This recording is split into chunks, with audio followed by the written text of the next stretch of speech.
I declare this meeting of the Port Phillip City Council open, and I welcome the members of the public that are here tonight. The City of Port Phillip respectfully acknowledges the Yalukit Willam clan of the Boonwurrung. We pay our respects to their elders, both past and present, and we acknowledge and uphold their traditional relationship to this land. Council has a local law that determines how this meeting will be conducted. There is a time allotted in tonight's agenda for public question time. During public question time, members of the public can ask specific questions on general matters other than those relating to a topic that's on tonight's agenda. Members of the public are only to ask specific questions and shall not provide any statements or contextual comments relating to that question. Consequently, the official minutes of the meeting will only record the question asked and any response given. The number of questions that a member of the public may ask shall be at the discretion of the chairperson. There is also an opportunity for members of the public to ask a question or make a comment on a specific item on tonight's agenda. This will be done prior to Council considering the item. We encourage questions or comments from the public that are directed through the Mayor, are not defamatory, abusive or objectionable in language or substance, but rather are presented in the spirit of mutual respect of the Council and the community. And we ask all speakers to abide by the direction of the Chair. If you wish to ask a question or speak to a report, please complete the blue form that's available at the table just outside the chamber and hand it to a staff member. I encourage you to limit your questions and comments to around 3 minutes and to avoid repeating any points that have already been made by other speakers. And please note that all council meetings are now being live streamed. Live streaming and recording allows the community to watch and to listen to meetings in real time, providing greater access to council decision-making and debate and improving openness and transparency. The live stream of this meeting is available on Council's website, and the recording of the meeting will also be available to view a few days after the meeting on Council's website and YouTube channel, and it's also on Facebook Live. The cameras will film and record councillors at this meeting. However, care is taken not to film or record images of members of the public. If a member of the public asks a question or makes a comment about an agenda item, they'll not be filmed, but their voice will be heard in the live stream and recorded.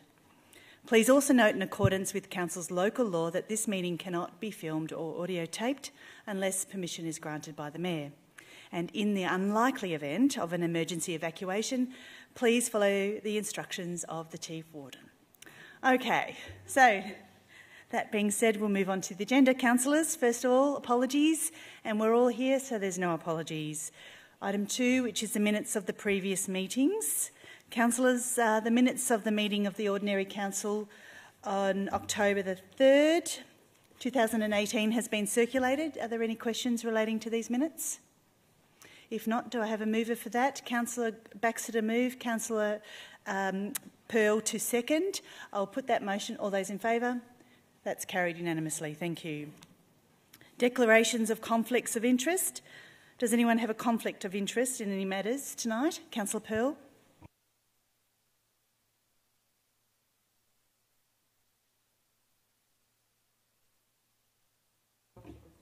Working? Mine's working. Do you want mine?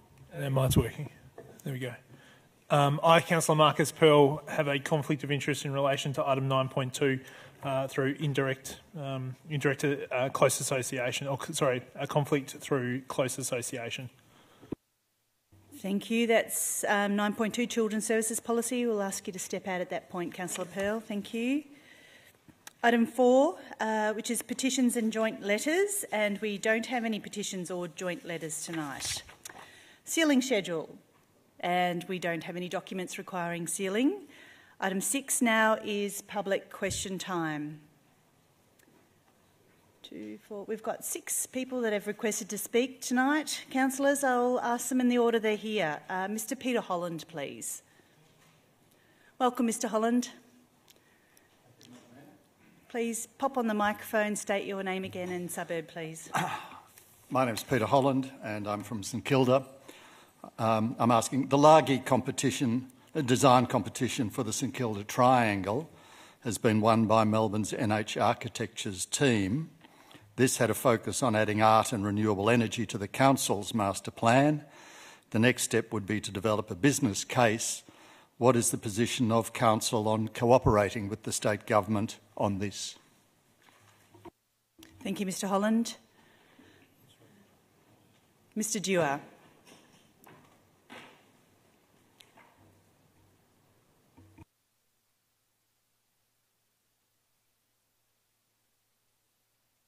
We got another... No. Is it on? Oh, there we go. Oh, yeah.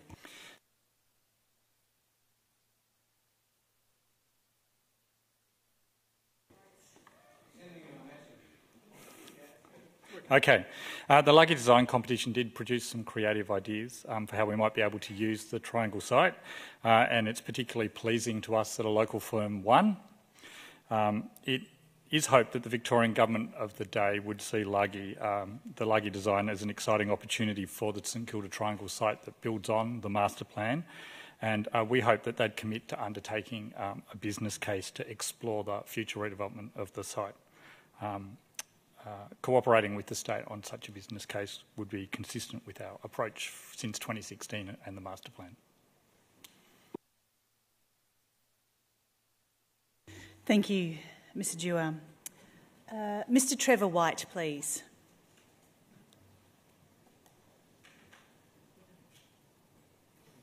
Welcome, Mr White. Thank you, Madam Mayor and Councillors. Thank you for the opportunity. My name is Trevor White. I live in St Kilda. My question relates to the St Kilda Triangle and the recent election promise by the State Liberal Party and local candidate Andrew Bond to spend $36.2 million to remove the contaminated soil, create an underground car park and a garden park on top of the triangle, commencing in 2019-2020. Since late 2016, the new council has stalled progress on this project and in reality has never had the financial capacity to undertake this project.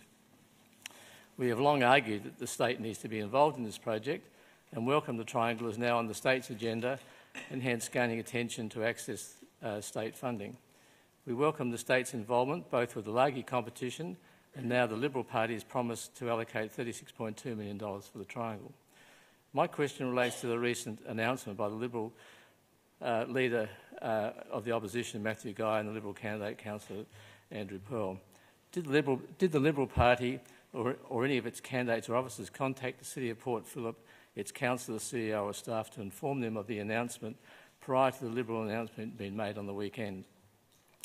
In 2015, the City of Port Phillip commissioned the St Kilda Triangle business case, which estimated the costs of removing the contaminated soil across the site, creating an underground car park and the cost of creating a garden on top, which was Plan 2 of the 5 different options. What is the current estimate of undertaking the removal of the contaminated soil, the creation of an underground car park and the creation of an at-grade garden park and associated infrastructure costs in 2018 dollars? If there was a shortfall between the Liberals offering of $36.2 million and the current estimate, if so, what would this amount be and who would be asked to pay for the deficit of this development? Is the budget appropriate for a car park and a roof garden top? Has the Liberal Party given the City of Port Phillip the plans for their proposal? And if so, does it comply with the City of Port Phillip's master plan for the triangle?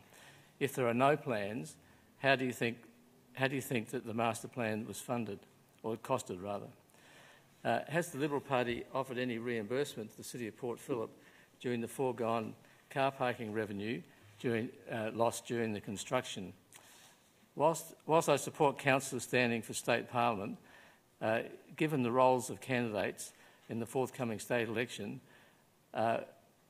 what is the arrangement for the different councillors, Councillors Bond, Simic and Copsey, required to declare a conflict of interest and be asked to excuse themselves for any further discussion on the triangle? Given that the state elections are in 38 days, I think it's 38, and noting that some will vote early, can we get a public response to these questions tonight or as soon as possible? Thank you. Thank you, Mr White. I'm going to ask for the governance question to be heard first, and subject to that answer, then I'll ask Ms Rosick to look at the rest. Thanks, Ms Bennett. We seem to be having a few problems with our microphones tonight. Is it on? Through you, Madam Mayor. Tonight, councillors are receiving, they're listening to a question from the public and also receiving a response from officers. So on that basis, there isn't any conflict in this matter in terms of the candidates or councillors that may be standing as candidates. So there isn't any conflict of interest in tonight, hearing your question and hearing the officer's response. Thank you, Ms Bennett. Ms Rosick, the other 5 questions I think there were? That's right. Through you, Madam Mayor, in regards to officers, if the Liberal Party contacted any officers at the City of Port Phillip or councillors or other staff, council and staff were not informed of the triangle proposal by the Liberal Party prior to this announcement. In regards to the costs, so specifically, what's the current estimate of undertaking removal of the contaminated soil to create the underground car park and creation of the 8-grade garden park and the associated infrastructure of these works in 2018 dollars?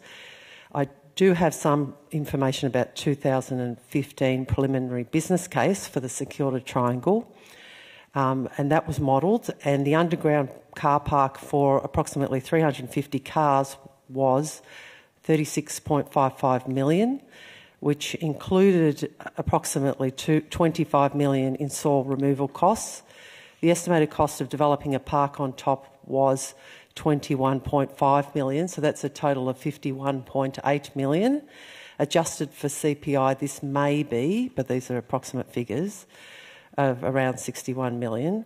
However, in the absence of a detailed proposal, it is not possible to compare the 2015 costings with any new proposal, as this would depend on details such as the extent of the car parking, extent of soil removed, and the standard and amenity of the park to be constructed.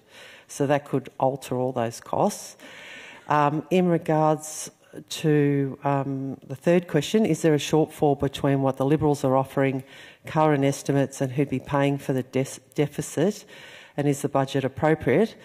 Once again, it's difficult to provide a definitive answer regarding any funding shortfall for the development without seeing more detailed proposal of the proposed development and engaging a quantitative surveyor to cost these works. Now, has the Liberal Party given the City of Port Phillip the plans for the proposal, and does it comply with the master plan for the triangle? And how do you think the Liberals' estimate budget was costed? Once again, as I said previously, the Liberal Party has not shared their plans for the triangle with the City of Port Phillip. It would be speculation on our part to comment on how the budgeting of the proposal was estimated. And has the Liberal Party offered to reimburse council for any parking loss during construction? Once again, the Liberal Party has not been in contact with the City of Port Phillip regarding this proposal for the triangle, so I'm unable to provide this information at this stage. Thank you. Thanks, Ms Rosick. Thank you, Mr White. Isaac Herman, please. Councillor Gross, you have a... I just have to say, I was rung by Councillor Bond on the morning of the announcement. Before it. Sorry, we're sitting here with our councillor hats on. Just be mindful of that, please. Yeah. Thank you. I was rung and informed that an announcement was coming. Thank you very much. Welcome, Mr Herman. Good evening, Madam Mayor. Good evening, everyone. It's a pleasure to see you all again. Isaac Herman from Elwood. Though, again, we approach the flood season, and again, we are without required flood planning in place. I can see that the Elster Creek Action Plan deliverable number 5 and Elster Creek Catchment Flood Management Plan is due from Melbourne Water by next February, though there does not appear to be a plan or plans for other City of Port Phillip catchments. will Council be providing a flood management plan for the rest of the municipality, or will Melbourne Water, and by when? My next question is, do we have an effective flood emergency plan which should have been mentioned as part of deliverable number 7 and was due back in June this year? And does it extend to all of the City of Port Phillip? On the 1st of December 2015, there was a chaotic scramble for sandbags and sand, which saw last-minute distribution of sandbags only from Port Melbourne, and the widespread South Melbourne and Elwood beaches looted of sand by desperate residents. Does the City of Port Phillip and the SES have an actual plan that addresses these oversights? Thank you. Thank you, Mr Herman. I ask Mr Walters to please come and address those two questions.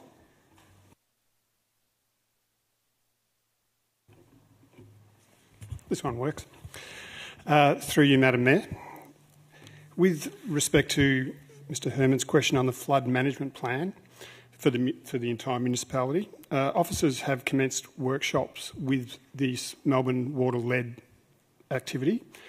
Community consultation is expected on this in the new year, and we hope to see adoption of a new municipal-wide flood management plan around March. With respect to the flood emergency plan and its status, I've been advised that the municipal flood management plan was last revised in November of last year, so it's current. It's due for review, however, and it will potentially be revised in November of this year, which will be coordinated by our Coordinator of Emergency Management. We'll have to take the information that Mr Herman has provided on sandbags into consideration when we're working with the SES on the development of that plan. Thank you, Mr Walters. Mr Jeffrey Love, please.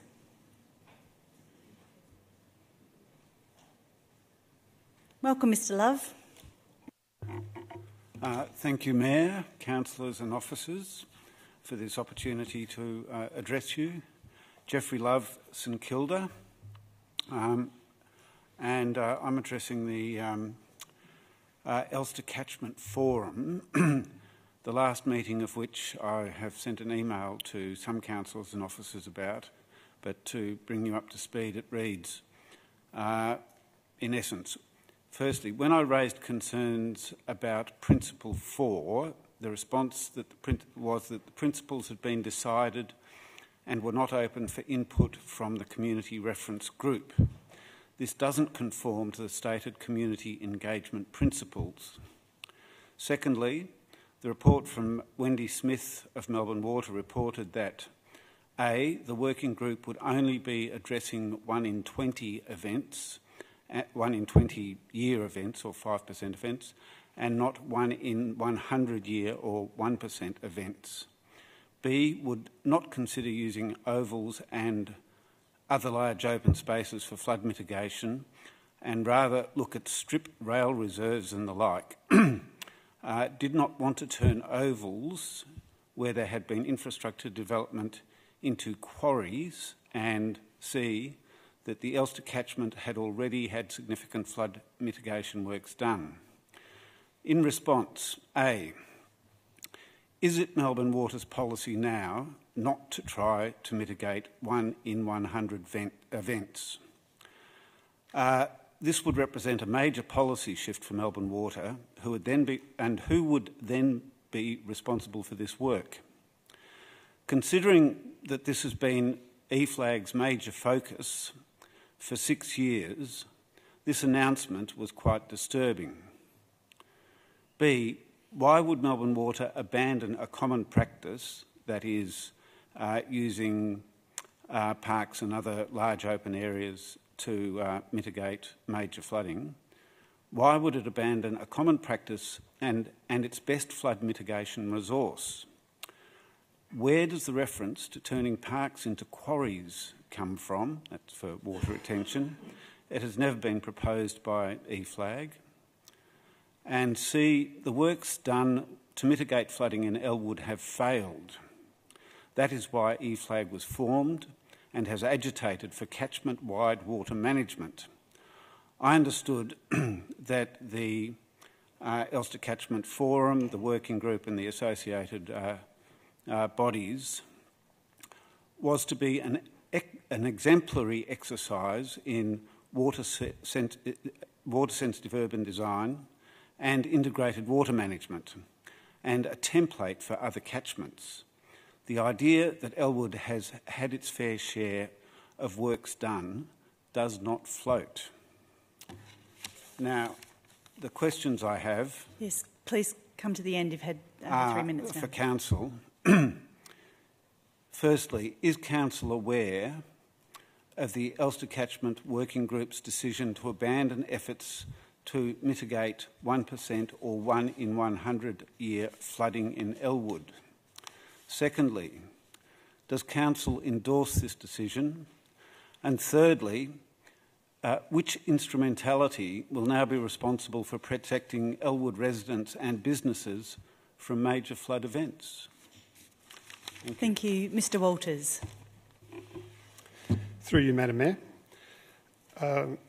Some of Mr Love's questions are resulting from some interpretive commentary at an event by a third party, so I won't go deeply into what may or may not have been said at that event. However, I have clarified the primary question that Mr Love has raised, that is the one about Melbourne Water abandoning efforts to mitigate 1% floods. I have confirmed with Melbourne Water that that is not the case.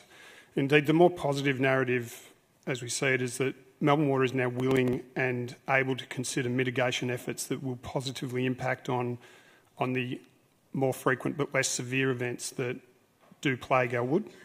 It's something that has not been historically supported by Melbourne Water. Their strategy historically has been to only look at 1 in 100 events. What's progressive about what we're doing in collaboration with Melbourne Water and the other partners is that it's a good story about taking pragmatic action where it can in partnership. So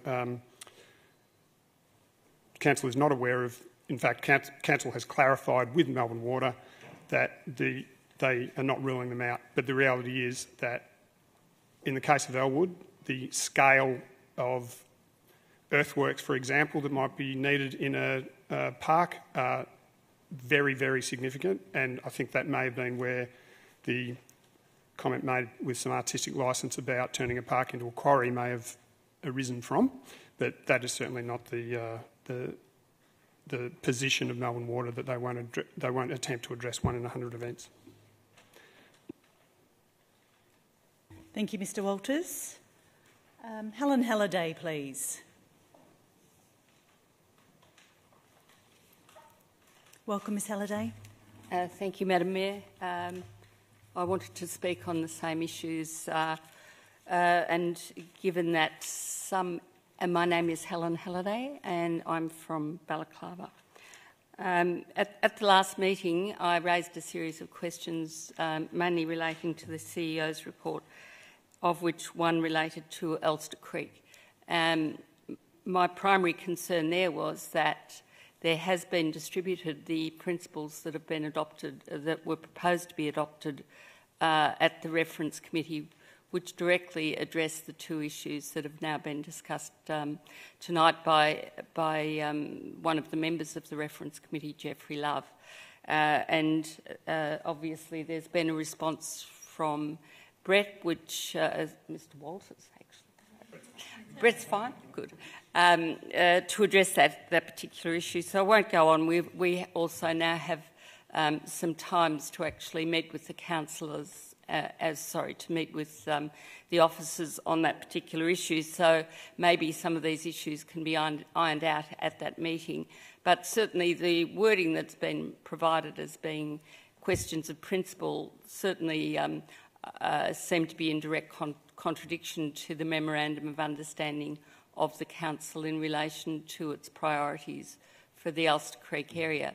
So we would like to make sure that the Council actually endorses or re-endorses those principles, to make sure that it's absolutely clear that there's been no sliding back on those key issues that have been addressed by the Council previously, and which perhaps could be best dealt with by a re-endorsement of the principles of the Memorandum of Understanding.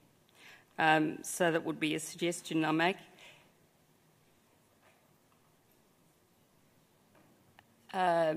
The second questions that I raised were getting access to the report that's been done on Albert Park Lake, and there was a commitment that was made that you would have a look at it.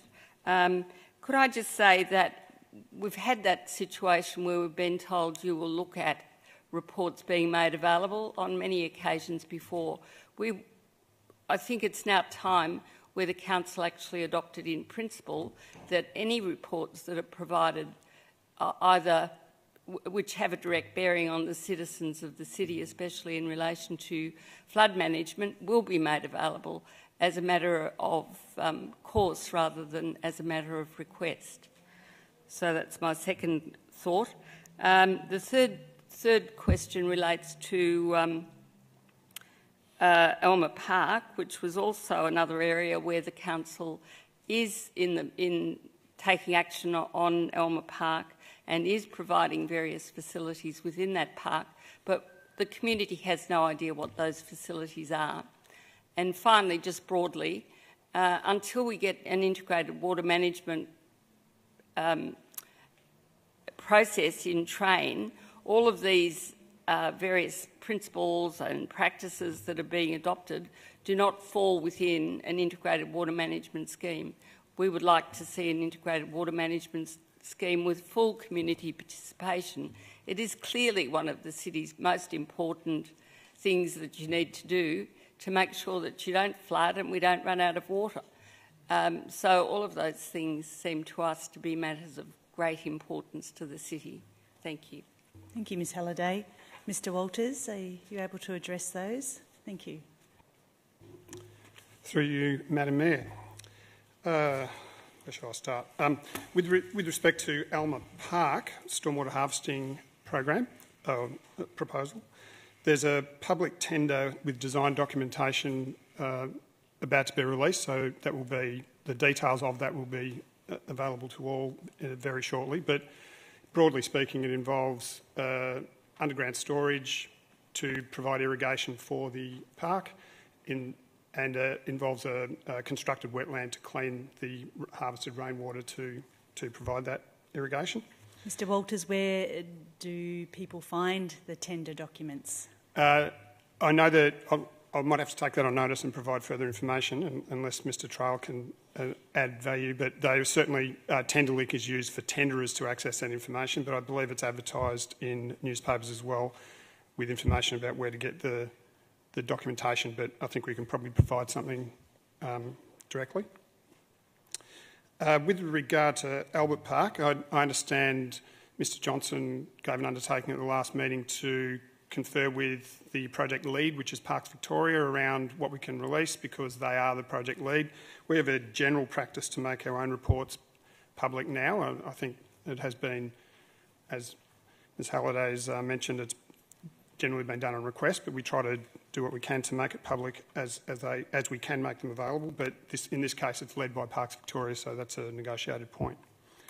Regarding integrated water management and the need for it and a plan, our recently adopted Act and Adapt Sustainable Environment Strategy has a specific action in it to develop a plan of this type, so that's certainly on the near horizon.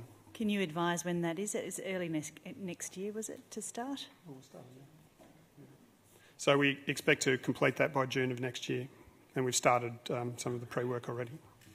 And the last question relates to the principles and the request to re-endorse, have the councillors re-endorse that Memorandum of Understanding principles. Do you have a view on that? Well, I think the endorsement by council is current and being followed, so I think we're still live with that one. There seems to be some issue around whether they're holding true or not. How can we address that then? I've had two people speak about it tonight. Right. So the principles that were talked about, if I might clarify with Ms Halliday, you're talking about Principle 1 and Principle 4 that Mr Love mentioned earlier. And I understand there's particular concern about some of the semantics of those principles. So as it currently reads, Principle 4 says that flood mitigation studies consider alternative flood storage options, for instance, road and transport corridors in preference to parkland and recreation spaces. All mitigation options consider opportunities to simultaneously improve amenity and provide additional flood storage. The keywords there that are of concern, as we understand it through feedback received, is the term in preference to, which raised some concern that there was no intent to do any work in playing fields or public open spaces. I think it really indicates that they're looking for the first opportunities in those alternative areas, not ruling out the more public areas. And in reality, the work that we're collaborating on in Alstonwick Park North is indeed in a public open space. So it is being borne out that we are considering those spaces. So it is important that, and we have provided the feedback to the group, to Melbourne Water regarding the semantics around the term in preference to, and they're currently reviewing that.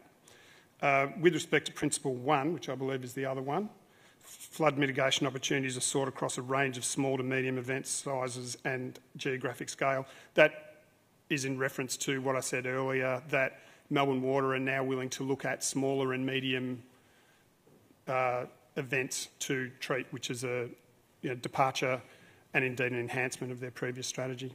So I think they're still valid. Thank you, Mr Walters. Thank you, Madam Mayor.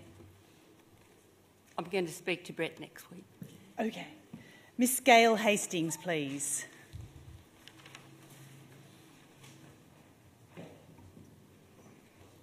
Welcome, Miss Hastings. Gail Hastings, St Kilda, Mayor and Councillors. My question concerns Council's submission to Heritage Victoria in relation to a permit application for redevelopment of the former Bishop's residence as part of the Christchurch complex on Acland Street into a childcare centre. In Council's submission, it respectfully suggests reducing the size of the car park to the minimum extent permissible. With respect to this permit application, Heritage Victoria's Executive Director determined that approval of the application would be of unacceptable detriment to the cultural heritage significance of the Christchurch complex. Given the Council accords the same heritage significance to elements comprising Christchurch complex as Heritage Victoria, does the Council recognise that its suggestion to reduce the car park did not go far enough? And does the Council now recognise that the construction of any sized car park at the rear of Christchurch will negatively impact the integrity and setting of the former Bishop's residence and Christchurch complex? Thank you, Ms Hastings. Mr Dewar. Through you, Madam Mayor. In our submission, we made it clear to Heritage Victoria that we are concerned about the impact of car parking on the church's heritage. Our suggestions to Heritage Victoria were part of an offer to them to work together to find a solution to the problem of finding a use for the Bishop's residence, and in no way means that we don't believe that the car parking will have an impact. Thank you, Mr Dewar. That's the end of our questions from the members of the public, councillors. Now we're going to have something special, which is some presentation of awards. So prior to council question time, pursuant to council's meeting procedures, local law, the CEO has requested, and I've given consent to, the adding of an agenda item to the meeting tonight relating to presentation of an award. I'd like to now call on the CEO to explain to council the importance of celebrating this award and the process for it tonight.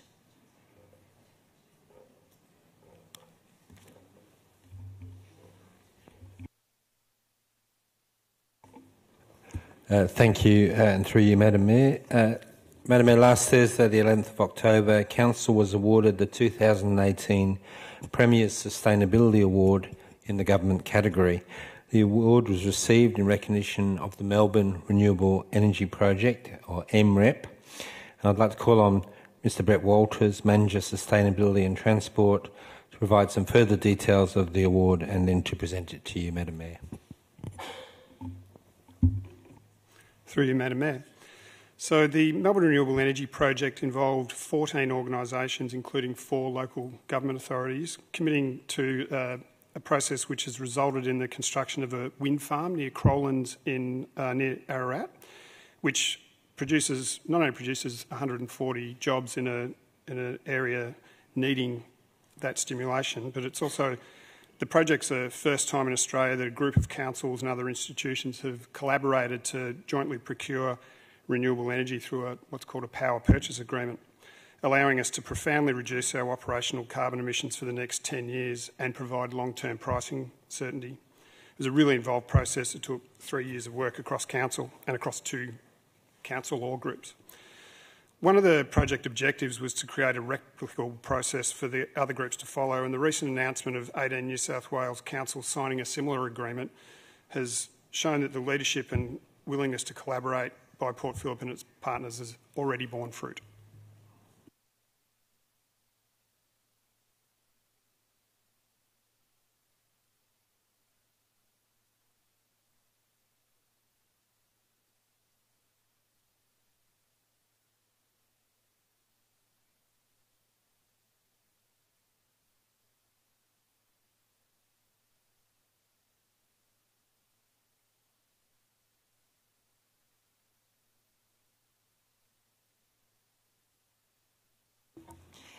Madam Mayor, well, may I just say something in regards to the officers? So we were the lucky recipients as a council to be able to vote, but all the hard work had been done by the officers. So, Brett and all your team, this is a result of your hard work, and we greatly appreciate it.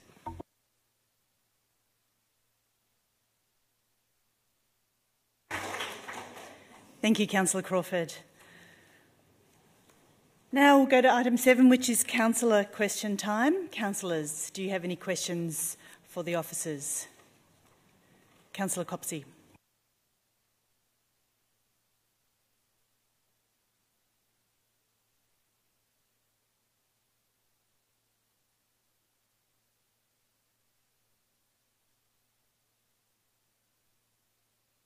Yay, here we go. So my question relates to concerns related to me by residents and local environment groups regarding the huge amount of plastic cups used by the Melbourne Marathon in the city of Port Phillip at the weekend. I wanted to ask officers how this is congruent with City of Port Phillip's policies around reducing single-use plastic at events, and if our current policy settings would result in a different permitting outcome for this event if it were held in the city in future, please. Thank you. Mr Trail. Thank you, through you, Madam Mayor. City of Port Phillip have updated their guidelines on sustainability with events, so this is the first summer event season of us implementing them. For this particular event and road event, and with it's quite important that water is required for the safety and welfare of participants, so we need to take that into account as we go through this. The event provider has had an ongoing operation for about 3 days, collecting the large volume of cups that was required with the warm weather. With the permitting process this year, we did consider biodegradable cups, but we were concerned with the plastic insert fill, which makes it very difficult to recycle. So this is something that we will review and sort of consider what is the best product for next year. The single plastic cups were able to be recycled this year, and that was considered appropriate whilst we sort of learn more about what are appropriate cups we consider for this and events like triathlons that do require some sort of drink station for all participants. Thank you, Mr Trail. Councillor Simic.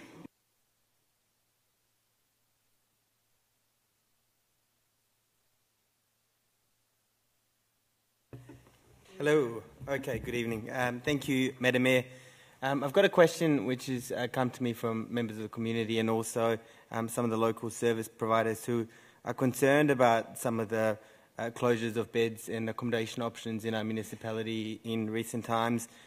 In 2017, we had the closure of the Gatwick, which was around 80 places, the demolition of Elwood Sands Motel in 2017, closure of the Regal, 50 places in mid-2018, Tennyson Street, Beach House, potential renovations of 2 other rooming houses in the forward pipeline as well. Can officers confirm how many beds have been closed in the last 2 years and how many beds or places are closing in the forward pipeline? Ms McGorry. Through you, Madam Mayor, we'd have to take the actual count of the beds closed in the last 2 years on notice. We are aware of the closures that you allude to, and this is a serious issue that officers are working on. One of the responses we're undertaking is to progress forward with Port Phillip Functional Zero, which is an evidence-based approach for partnership working to reduce homelessness with the community, business, philanthropic and public sector.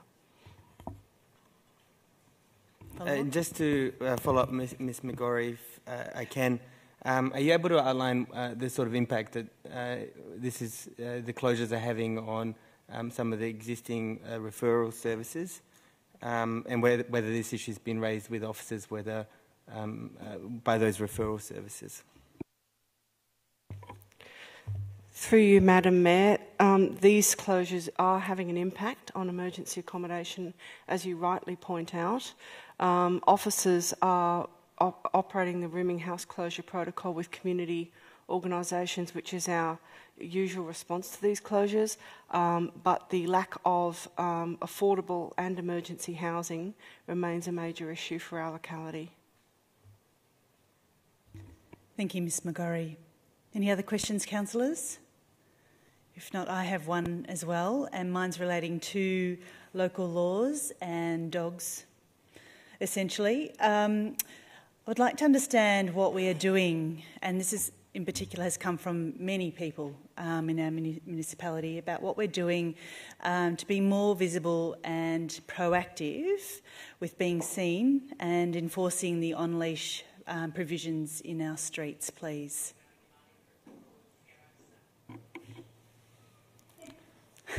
Through you, Madam Mayor, Council has a visitor and summer management program, which we've been operating for 5 years now, which aims to increase our services to manage the increased visitation that our municipality experiences this time of year. That program has started for this year with the warmer weather that we've just experienced on the weekend, so we have got those increased services. In regards to local laws, we've engaged 2 extra summer amenity local laws officers that started last week. Their brief for the first month has been to patrol shopping precincts, animal behaviour and camping issues. So they've commenced last week, and their 3 priority brief is in those aspects I've just gone through. Thank you, Mr Trail. That's really welcomed. What will they be wearing? Will they be noticeable, or will they just be blending in? Through you, Madam Mayor, we are looking at their uniforms, but currently they do have a high-vis vest with sort of local laws printed on it, so you'll be able to spot them walking. We also instigated patrols with Victoria Police, so you'll see them actively walking our foreshore shopping precincts throughout the summer period. Thank you. All right then, councillors, we'll move on to the next item on the agenda, which is the presentation of reports. So I propose that we do a little bit of a juggle of the reports, councillors, and I'm going to go to 12.1 and 12.2 first, being the Fitzroy Street and the Acland Street Village, and then I'll go to 9.1, which is in our backyard next. So 12.1 is Fitzroy Street and Environs. We have one member that's requested to speak to this item. I'd like to ask Mr Roger Wyndham to please address the council. Just to be clear, this item is Fitzroy Street and Environs, the special rate charge renewal 2019 to 2024, the intention to declare report. Hi, I'm Roger Wyndham. I'm a resident of Fitzroy Street, a business owner of Fitzroy Street, and I'm the president of the Fitzroy Street Business Association. I think this is our third renewal of the rate. I think the last time we did this was down at South Melbourne Town Hall, as a matter of fact. I'm right, yep. When the environment was a little bit different than it is today. The rate as such is something which is attached to the normal rates notice that comes to landowners. We have a little over 200 of those. Under commercial leasing arrangements, those charges pass down, of course, to anyone who might be holding a commercial tenancy lease.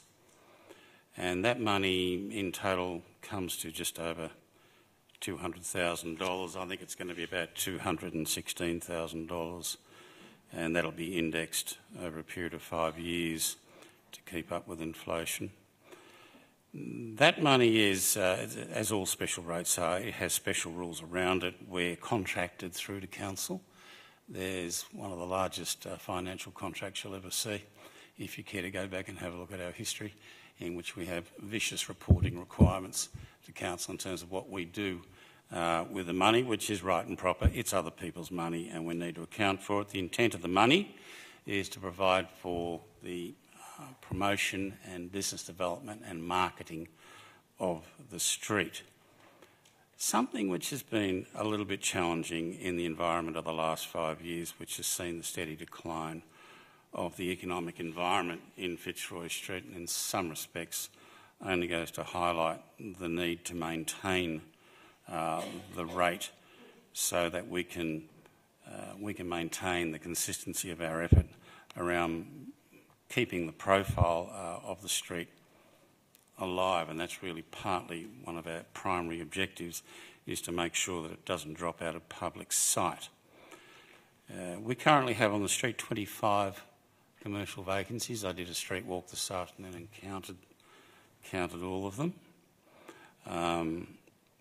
And one of the things we've done in the last couple of years, particularly in the last 12 months, is to spend a fair whack of money, in fact in the last calendar year around $36,000 on public relations work, and a lot of the thrust there is to maintain links between ourselves and the media community, both print, digital and social media, and we do things like hosting journalists and other people into the street who then provide us with payback via articles which appear in various publications. The most significant of those was the Qantas publication that turned up this July, I believe, and covered not just Fitzroy Street but other areas of St Kilda as well. So just to give you an idea of what we do with the money, and then I'll say goodnight. Next Saturday we'll be spending $35,000 on Halloween. We spend $32,000 a year on a coordinator, which both ourselves and Acland Street and Port Melbourne have to employ under the contract. We will spend $18,000 on social media. That does not include actual promotional expenditure. That's just to keep someone focused around it. It costs us $6,000 a year just to pay the administrative costs of keeping the association alive. We paid out $20,000 for Pride. We paid out $17,000 for the Easter event, and as I said, we paid out around $36,000, and we're about to fork out another $18,000 rebuilding the website. So that gives you an idea of the scope of works that we undertake. And to be really honest, the base cost of keeping the association alive are its admin costs and its coordinator costs. So we're generally in the region of $40,000 in the red before we even start. So while $217,000 sounds like a lot of money, by the time you chew through all your base costs, and now social media is almost a base cost, at the end of the day we might have something like $130,000 to actually spend on events. So it's important to us. It's important to a street which is continuing to struggle, and I'm going to encourage you to vote in favour of renewing the rate. Thank you very much, Mr Wyndham. Councillors, do you have any questions of the officers? Councillor Brand. Just for my own interest, can I just ask, when a rate like this is levied, it's levied off all the properties in a particular area, including the ones without a business in them. There's a it's not, even it goes to the Traders Association, it's not levied directly off the traders, it's actually levied off the landowners, isn't it? Well, that's our question. Ms Jones, so did you get that question? Thank you. Through you, Madam Mayor. The report includes a zone. All properties within the zone are part of the levy. Who pays that levy? If it's the landowner or the business, the trader within the property, is dependent on the contract between the landowner and the trader. Although it does go out with the rates notice. Okay. Thank you. Any other questions, councillors? Then we have an officer's recommendation. Councillor Copsey to move that. Do I have a second? Councillor Bond. Councillor Copsey, would you like to speak to the motion? Thank you, Mr Wyndham, for coming and presenting tonight on the activities funded. I'm very happy to go and move the officer's recommendation this evening. Councillor Bond? No? Would anyone else like to speak? If not, I'll put that motion. All those in favour? That's carried. Thank you.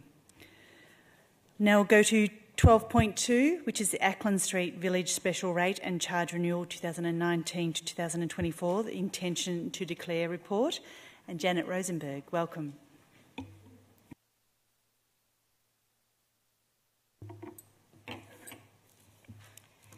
Hi, I'm Janet Rosenberg and I'm the President of the Acland Street Village Business Association.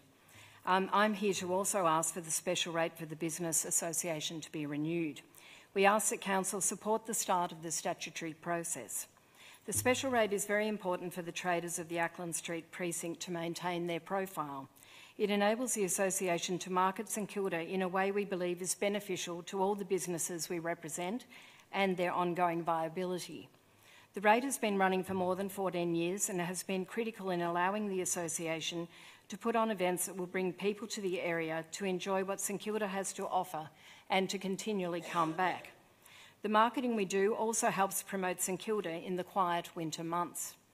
In addition to all the base costs that you heard from Roger, we have put on some other events. Some of the great things we have been able to achieve include events such as the Father's Day Car Show, which has now been running for 5 years and this year attracted just under 30,000 visitors. It had more than 350,000 hits on social media. We have also run a successful TV promotion over a 3-month period promoting all of St Kilda and have an ongoing campaign of marketing the area through our St Kilda Acland Street precinct brochure. This promotes many of the highlights of St Kilda, including the foreshore businesses, and is now permanently available at Tullamarine Airport, the new Tourist Information Centre at Melbourne Town Hall, Federation Square, major hotels, and in over 200 different locations in Melbourne. Last print run was 20,000. We are also constantly promoting the precinct through our social media platforms. We have a new website and a very active Facebook and Instagram with over 10,000 likes on Facebook, and we would like this number to grow. The Traders Association is also active in promoting annual events that embrace multiculturalism, such as Christmas and Hanukkah. A Christmas tree has been erected in the plaza over the last few years and been well received by the community and was combined with a Hanukkah event. We bring people to the area with other events such as Halloween, St Patrick's Day celebrations, Easter, a vinyl revival, and encouraging street performers and buskers to bring the vibrant village atmosphere back to the Acland Street precinct. Last winter we set up a successful ice skating rink in the Acland Plaza to bring lots of people during the quieter winter months. We would like to continue with promoting these events through the special rate and to hopefully continue to work in the future more cohesively with Fitzroy Street and the foreshore to put on combined events to keep St Kilda as the iconic destination it has always been, alive and vibrant. We ask that all councillors support this intention to declare report for the renewal of the special rate by voting yes to continue the good work of the Acland Street Village Business Association. Thank you. Thank you, Ms Rosenberg. That's the end of the requests from members of the public to speak. Councillors, do you have any questions for the officers? I'd like to ask one. Ms Jones, how much consultation has council had with the traders groups to get to this point? Most of the consultation to date has been done by the traders associations, speaking to their traders within their areas. Once this is endorsed, if it's endorsed this evening, within the next week, all traders will receive a letter to let them know that this was endorsed at council and what the next steps will be, which includes possibility of them presenting submissions towards the report. Thank you. Councillors, we have an officer's recommendation. Councillor Simic, you want to move that? Yep. Councillor Brand to second. Councillor Simic, would you like to speak to the motion? Thank you, Madam Mayor. Thank you, Mr Rosenberg, for coming as well. I think both the Fitzroy Street Business Association and the Acland Street Village Business Association do really important work. I've enjoyed attending many of the events, and I think there's a video of the Mayor and myself pushing around on the ice rink from a few months ago, which was a really enjoyable event for so many people in the community who kept coming time and time again over the period that it was there. So certainly really support all of these activities. I want to see them continue. They're an important part of building our community and also promoting Fitzroy Street and Acland Street as major business districts. So congratulations to all the businesses, and wish you all the best for success. Thank you. Councillor Brand. Yes, I'd just like to say the collection of special rates is, in a sense, a small service that council does to whoever wants one collected, the Traders Association, where we just conveniently collect their money and distribute it back to them. And so it's, I suppose we just want to say thank you for your investment and thank you for your efforts with what you do with the money. I guess thank you to the landlords who don't seem to have a tenant in their shops as well. I'm glad that they have an impost there as well. So altogether, it's a good little system, and good luck with your efforts with it in the future. Thank you, Councillor Brand. Would anyone else like to speak? If not, I'll put that motion. All those in favour? That's carried unanimously. Thank you. Now we'll go back to item 9.1. Actually, before I do, it was remiss of me to acknowledge that we had Alberto de Subarros here from SWI Covalima. He has just left, but just wanted to point out that he was here. Okay, so 9.1 is in our backyard. It's a review and action plan tonight, and we've got two people that have requested to speak to this. Anne Byrne, please.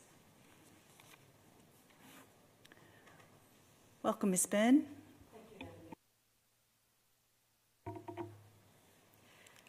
My question is a simple one, but a very important one. Would you mind restating your name and suburb, please? Anne Byrne, St Kilda. My question is a simple but important one, and it's about appropriate time for consultation. The council is asked to note the review of In Our Backyard and release it for consultation until November the 5th. If this report is released tomorrow or the next day, it's just over 2 weeks. This is a very short time frame for groups and individuals to prepare a response. So I request that the period of consultation be extended by at least 1 month from the date of release. Thank you. Thank you very much, Ms Byrne. And Rob Newguy, please. Welcome. Hi, Robin Yagui, also from St Kilda. I'm coming up for the same reason this evening. In Our Backyard's a very important council policy, and the review we welcome, and we're very keen to work through the detail, but 2 weeks we just think is completely insufficient. This is a really complicated policy area, and we really think it's important that at least 1 month is given to the community to review it. Thanks. Thank you. That was very short and sweet. So, councillors, do you have any questions? Councillor Simic. I'd like to take up those as questions, please. Thank you to both of you for coming tonight. I'd like to ask the CEO or whoever's most appropriate to respond whether a longer period is possible and what sort of an impact a longer consultation period would have on the work that's required in actually executing the In Our Backyard strategy, which is what we're all really anticipating to happen as quickly as possible. Mr Smith. Yes, I'm working through you, Madam Mayor. Look, 4 weeks is absolutely possible for additional consultation, I guess. We worked through with a housing reference group who asked us to put it for consultation. I think the question was asked whether 2 weeks would be sufficient. We're hearing from people tonight they'd like more time. We could make an amendment to that effect and that would be fine. I guess the key thing is that we keep going. This is about an action plan, so we will keep going on the actions and setting up the actions in the action plan whilst Council have an extended consultation period. If that's Council's wish, Ms Bennett can help with an amendment if a councillor wishes to so move. Thank you. Any further questions, councillors? I have a question. I'm wondering if you can outline what's substantially changed has it, in terms of this is an action plan, but can you just give us a bit of a summary of the really important changes here? Through you, Madam Mayor, of course. So one of the key aspects proposed in the draft action plan is to really look at pooling council's investment in its housing policy. At the moment, the activities that are completed under In Our Backyard are really being progressed on a project-by-project basis. This particular action plan really proposes that we firstly determine the quantum of funds that could be allocated to that sort of activity or council resources, and then we use that to advocate very strongly with other tiers of government and really make sure that we're investing and getting the best outcomes for council's investment. So that absolutely is a really quite significant change to council's previous thinking in this space. That's probably the largest transformation. Within this piece of work, we're also suggesting quite a much stronger advocacy platform than perhaps what we've done in the past, and importantly, really having a strong and ongoing engagement approach with the community, but also with housing providers. So certainly there is no problem in extending the engagement on the action plan. One of the actions within the action plan is really to set up an ongoing conversation and way for community and housing providers to be engaged as we implement those key actions if and when Council endorse them. Thank you, Ms Bennett. Any further questions, councillors? Councillor Simic, so you are wishing to move, so I'm asking for a mover. You wish to move. Do I have a seconder? Just moving the opposite recommendation on moving and amending. Okay, so Councillor Simic is going to move. I'd like to move an amendment. Yes, so to extend the consultation period to 4 weeks, and I think that brings us to Monday the 19th of November.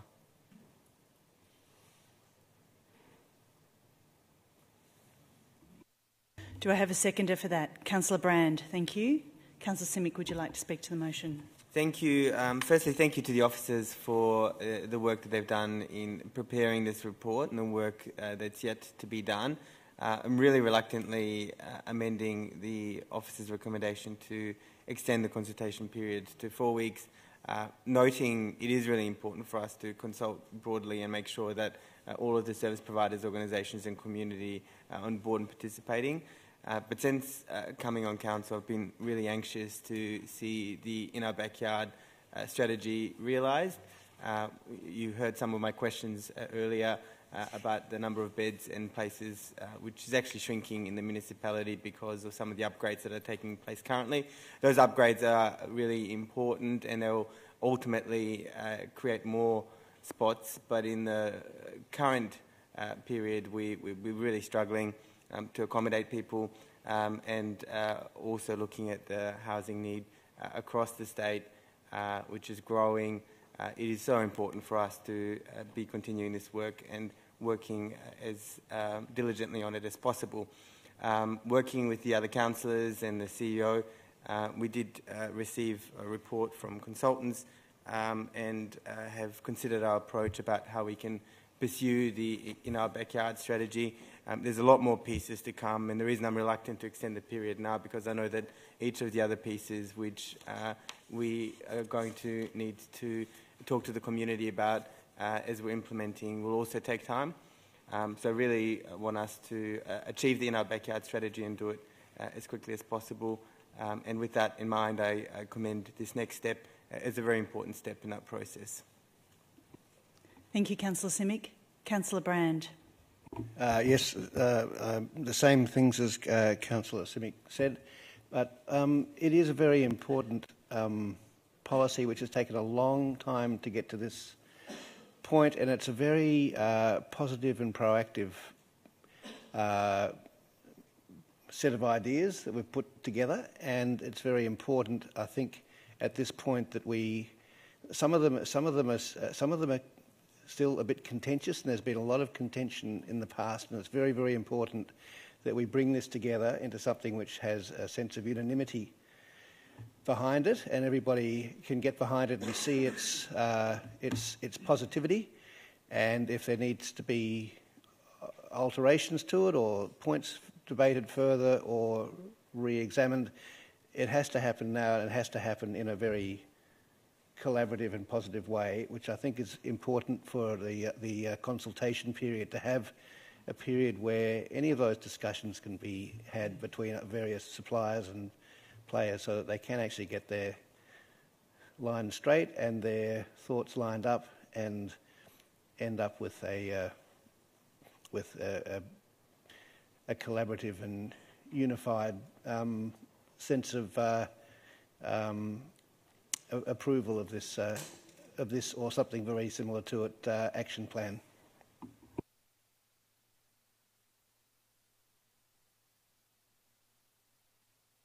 Thank you, Councillor Brand.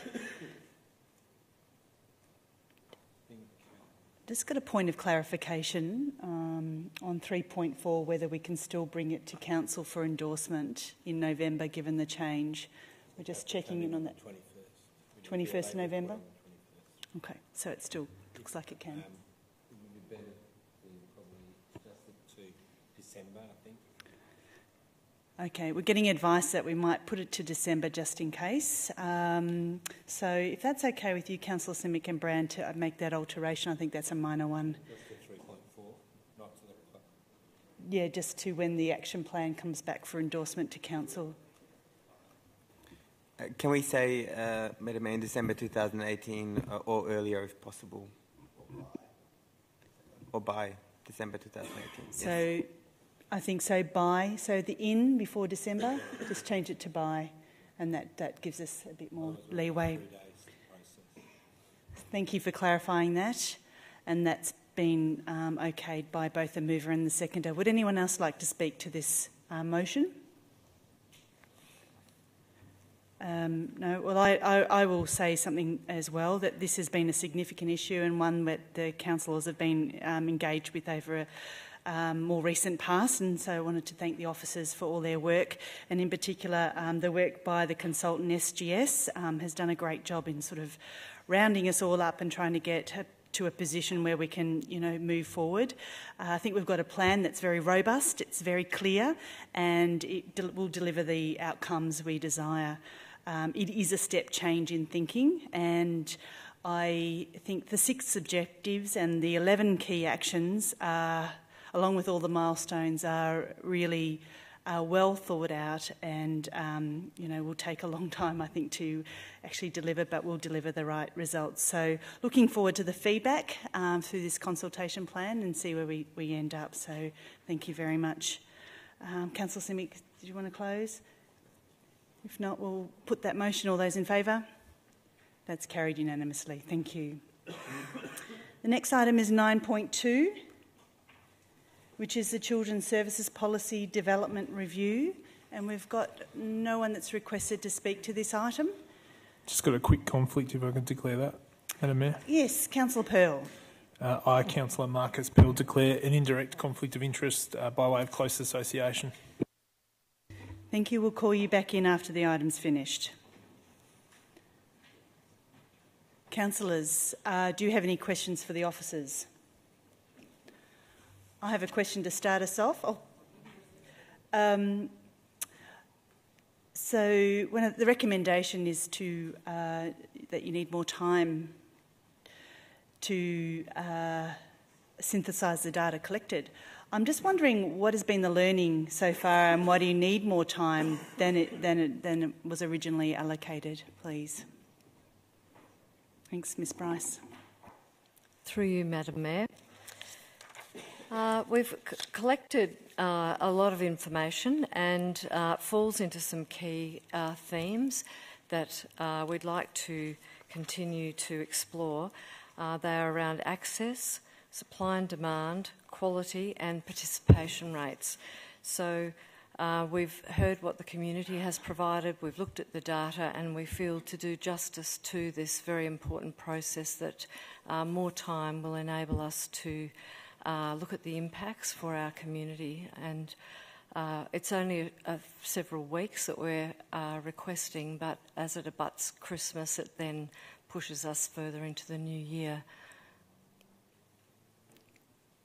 Okay. Councillor Crawford? I guess in following up on that question, does it have any ramifications? Like, by pushing it back, it's a long process anyway. What does that have any ramifications for any decisions we may have to make, or any other things happening in the community that we may not know about? Through you, Madam Mayor. There are some positive benefits in terms of enabling us to conduct more genuine consultation in the next round of engagement, because if we were to do that over the Christmas and holiday period, it's a difficult time for families to be available to participate. So there's benefit in holding off until February to do that consultation. The other ramifications are in terms of certainty for particularly our community managed centres. Some are awaiting some works on their facilities, and also we currently have an interim funding policy in place. So our aim is to ensure that we do come to a policy decision as soon as possible. However, there will be that continued uncertainty in the meantime. Thanks, Ms Bryce. So I'll ask another question around the interim sort of funding options. So in particular around the CCS, which is not directly related to this report, but I'm going to sort of weave it in. What data are we getting for that subsidy scheme, and how's it looking for our community? I might throw this question to Ensar. She's well across the data. In terms of the CCS, we have collated a lot of data to understand the profile of the families in all the council-supported services, all 13 of them. We've looked at how families are directly impacted by the Commonwealth funding scheme, and in most cases families are better off under the Commonwealth funding scheme in terms of affordability and sort of the gap that remains between the fees collected and the subsidy provided by the Commonwealth. We've also looked at the scope or the span over the financial year of how families are impacted, because for some families they may pay more if they're at a certain income bracket or threshold, but over the financial year, the funding envelope has increased from $7,000 to $10,000 for those families, and so they're also still better off under that funding scheme. Thank you. Councillors, if there's no more questions, we've got an officer's recommendation. Do I have a mover for that or something different? Councillor Gross to move. Do I have a seconder? Councillor Baxter to second. Councillor Gross, would you like to speak to the motion? Just to quickly say a few things about the need for a little bit more time to reflect. Reading the paper, I was really struck by the level of complexity that we have to embrace with this review. Particularly, I note the, all of the legislative changes that have been made around this area, which makes things very difficult. We've got a range of assets with some are new as and some are considerably less new. And then we've got the complex issue of being competitively neutral in the way we treat childcare and our funding. So it's really complicated. I'm happy to have a little bit of extra breathing time, and just to foreshadow to the community that this is a debate that we need everyone to get their heads around. It's complex. There are difficult changes. The issue of competitive neutrality is going to be very challenging for us, and what it means is that we may in the future not have the freedom to fund our own childcare centres as we have in the past, and we have assets that really need to have an honest evaluation about to see what we can do with them. So it's a difficult debate, and I'm happy to move this time for a little bit of extra time to look at it. I have to say I've been involved recently in some of the face-to-face consultation, and it has been conducted with the absolute rigour and been incredibly candid, and I think that sort of conversation that's being run by the officers has been really healthy and very important. So I look forward to the final result. Councillor Baxter. Thank you, Madam Mayor. I'll contrast my remarks with Councillor Gross's more doom and gloom sort of statements about the challenges. The challenges are obviously there, but I think that there's also some great opportunities here, obviously, to really reach out to a number of people who need our support here in terms of outcomes for their kids, and to be able to increase the levels of participation and access for people who are disadvantaged or have difficulty engaging with these systems, I think is something that is a really good outcome that can come out of this process. There are the challenges, but I think that the team has been working on that really well and consulting really well with the community on that. So I'm quite happy for that consultation to continue for a bit more. Thank you, Councillor Baxter. Would anyone else like to speak to this motion? Councillor Gross, did you want to close? Or? No. Then I'll put that motion. All those in favour? That's carried unanimously. Thank you very much. And would like to call Councillor Pearl back in, please. He was listening at the door. Thank you. Welcome back, Councillor Pearl. Now we'll go to 10.1, which is the emission requirements for the car share vehicles. And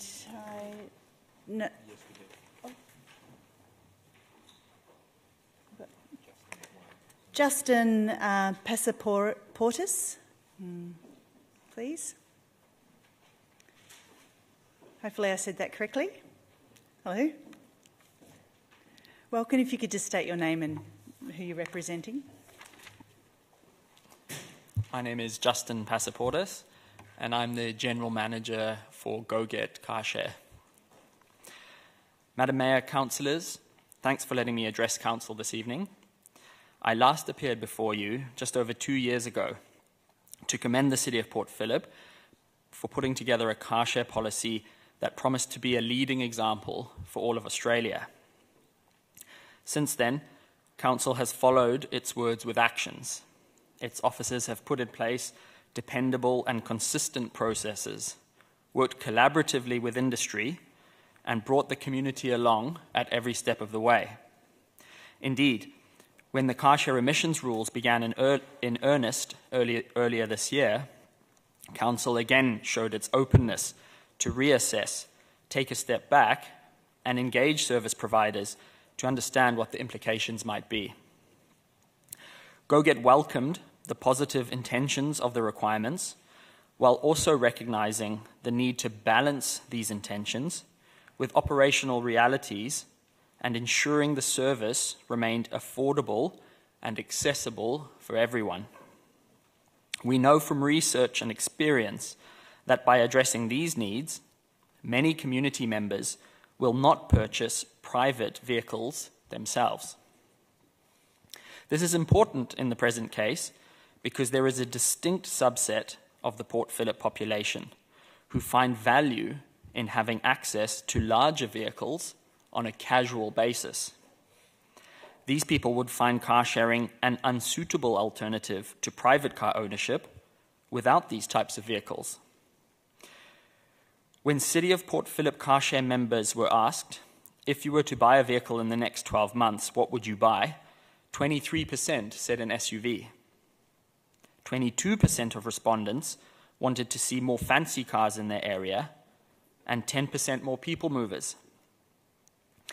In our view, we always contend that at a minimum, carshare should have equity with private vehicle ownership. If there are any requirements for carshare providers, these should also be in place for the rest of the vehicles in a city. Through dialogue and a genuine intent to reach a position that is viable for everyone, officers have worked with the community on the recommendation that is now before you with regards to carshare emission standards.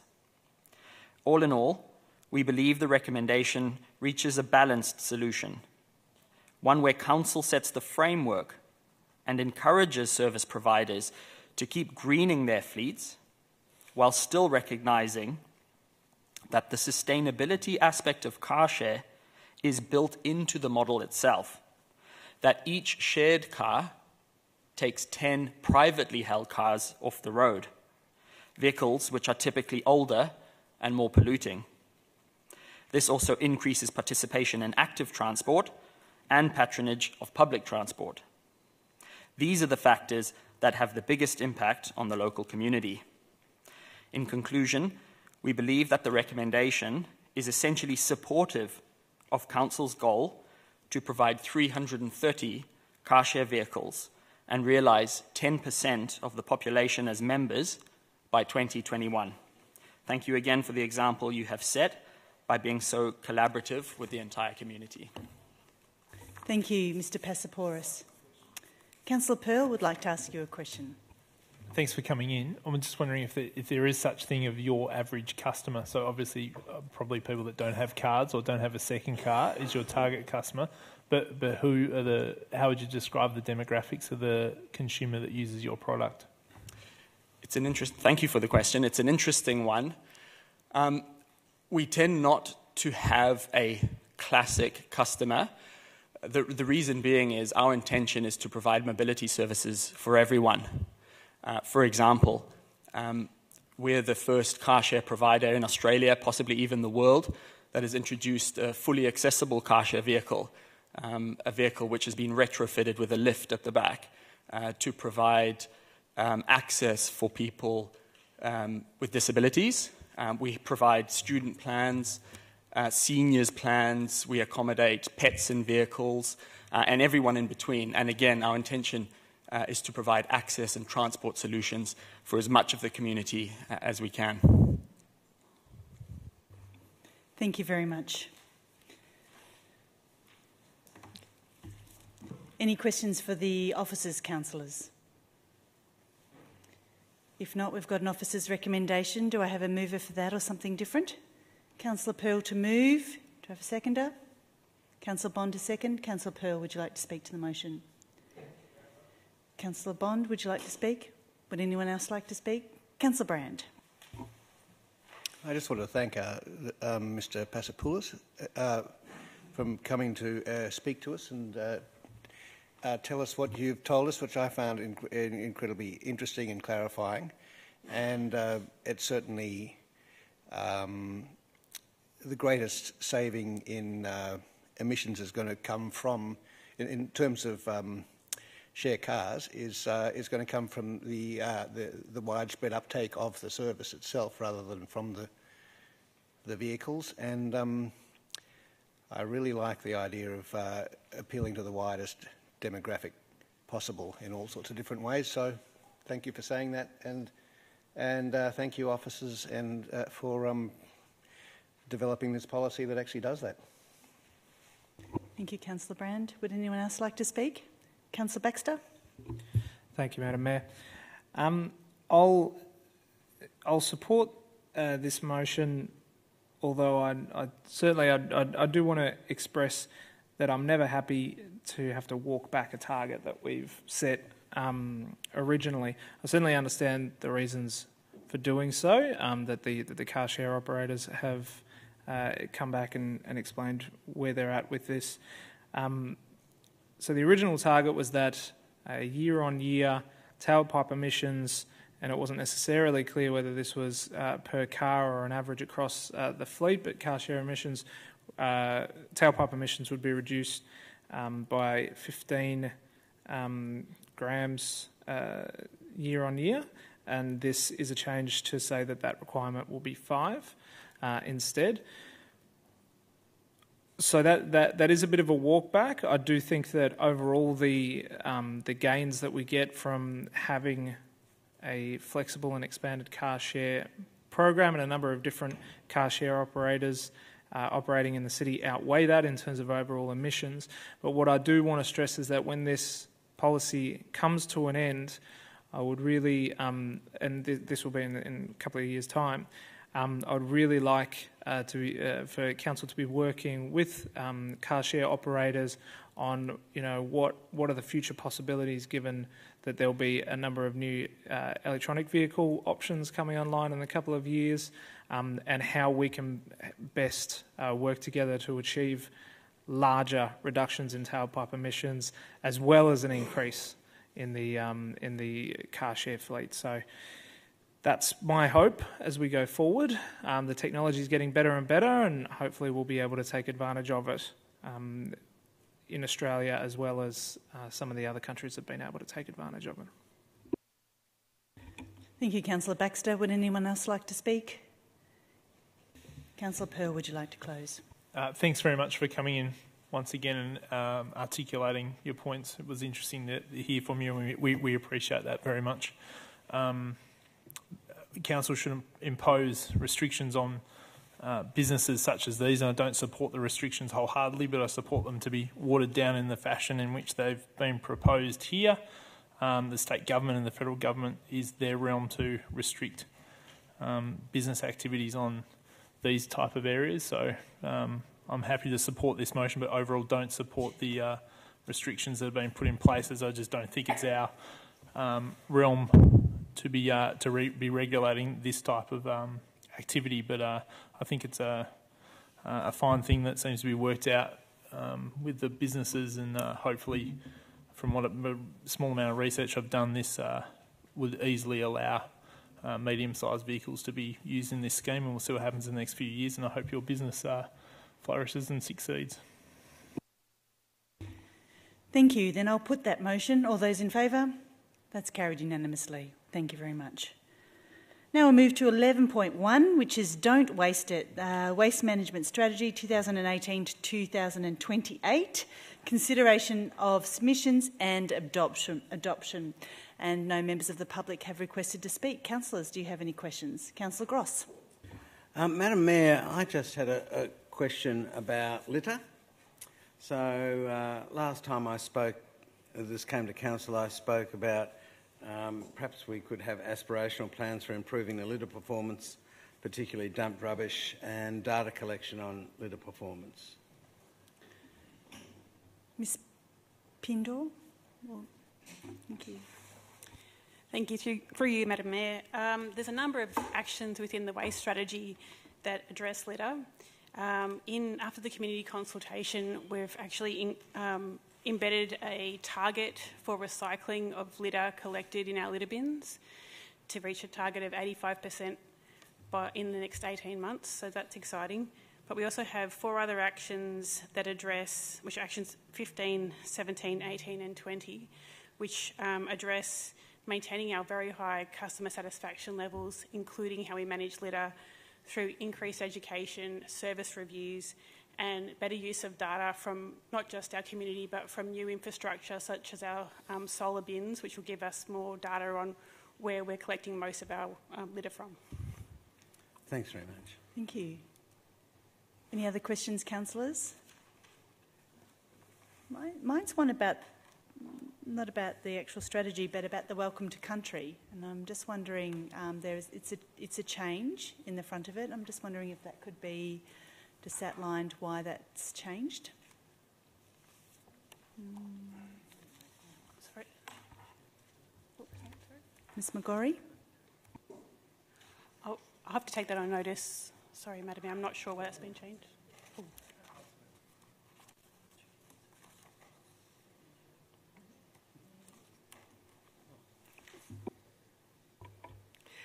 Through you, Madam Mayor, the welcome to country in this particular document is referring to the waters because it's about the environment. The traditional Boon Wurrung Foundation welcome to country agreed by the Foundation hasn't changed, but this is an amendment for this particular area of work.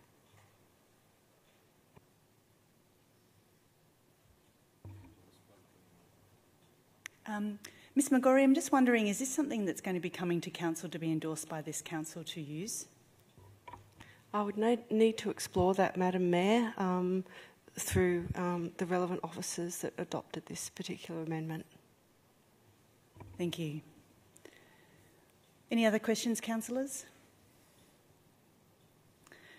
If not, we have an officer's recommendation. Do I have a mover for that or something different? Councillor Gross to move. Councillor Bond to second. Councillor Gross, would you like to speak to the motion?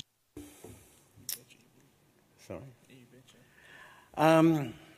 Well, this is an exciting moment for this council. We're finally getting there. This is an area of, at the moment, historic underperformance in some areas for council.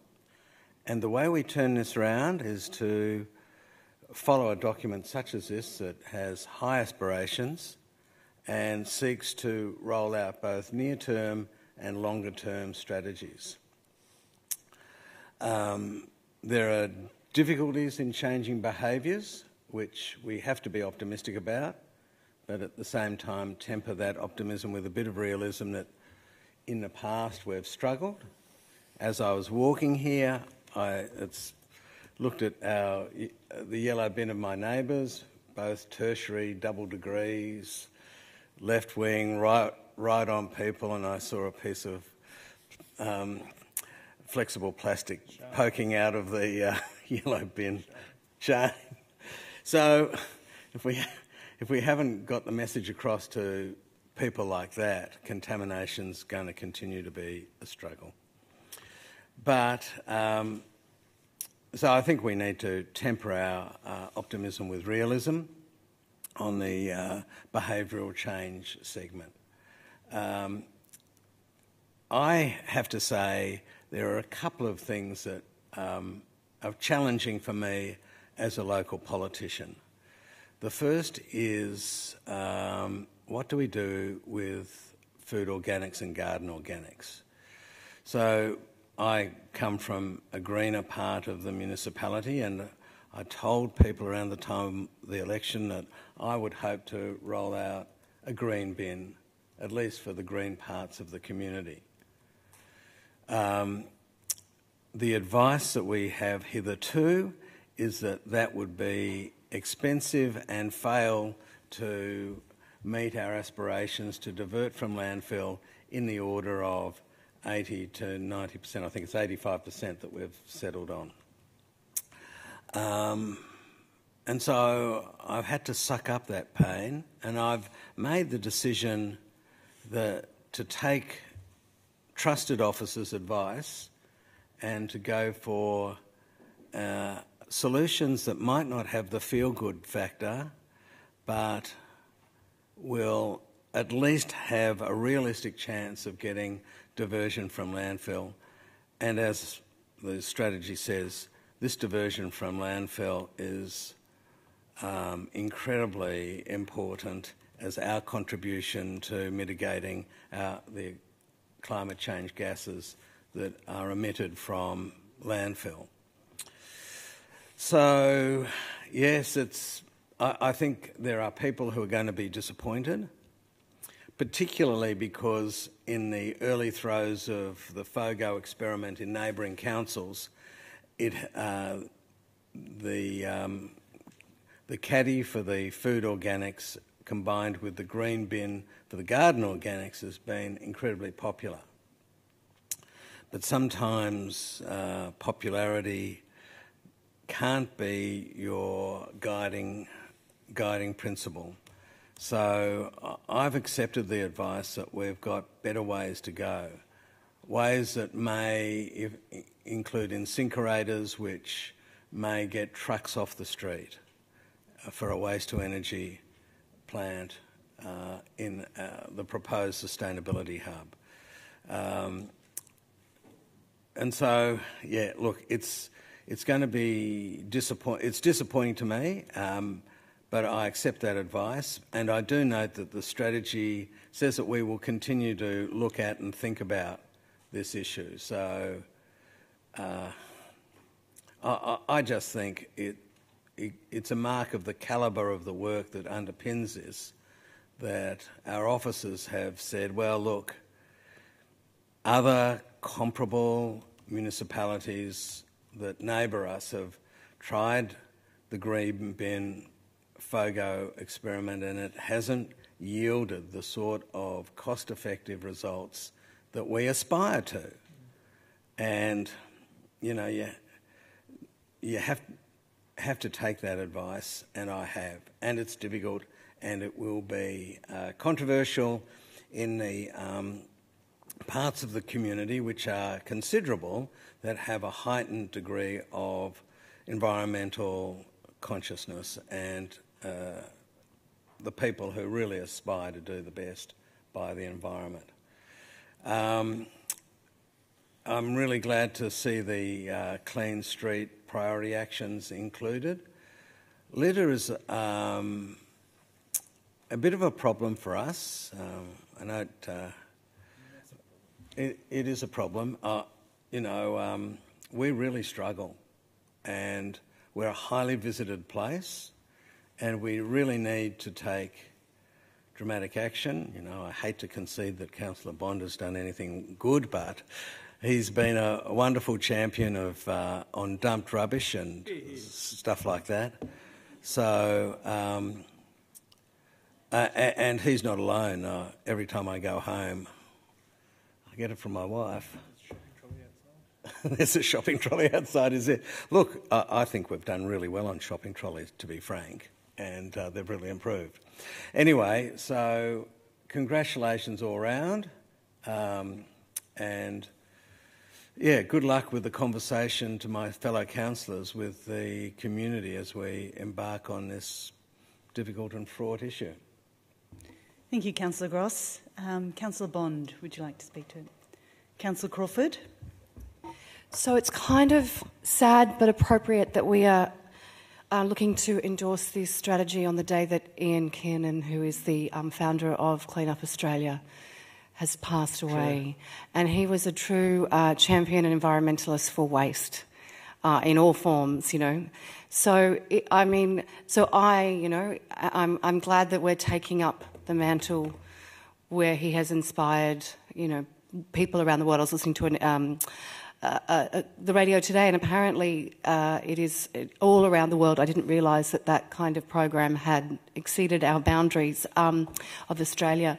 So one thing I have become since getting on council is that person that picks up rubbish in my municipality, and there is so much, and it's distressing at times. And I think I'm going to have to buy one of those long-arm picker-upper things because there is just so much to pick up. But it does upset me, and I do know that one of the biggest challenge, as with the ITS, it's around behaviour change. And it's big behaviour change of our local people as well as our visitors.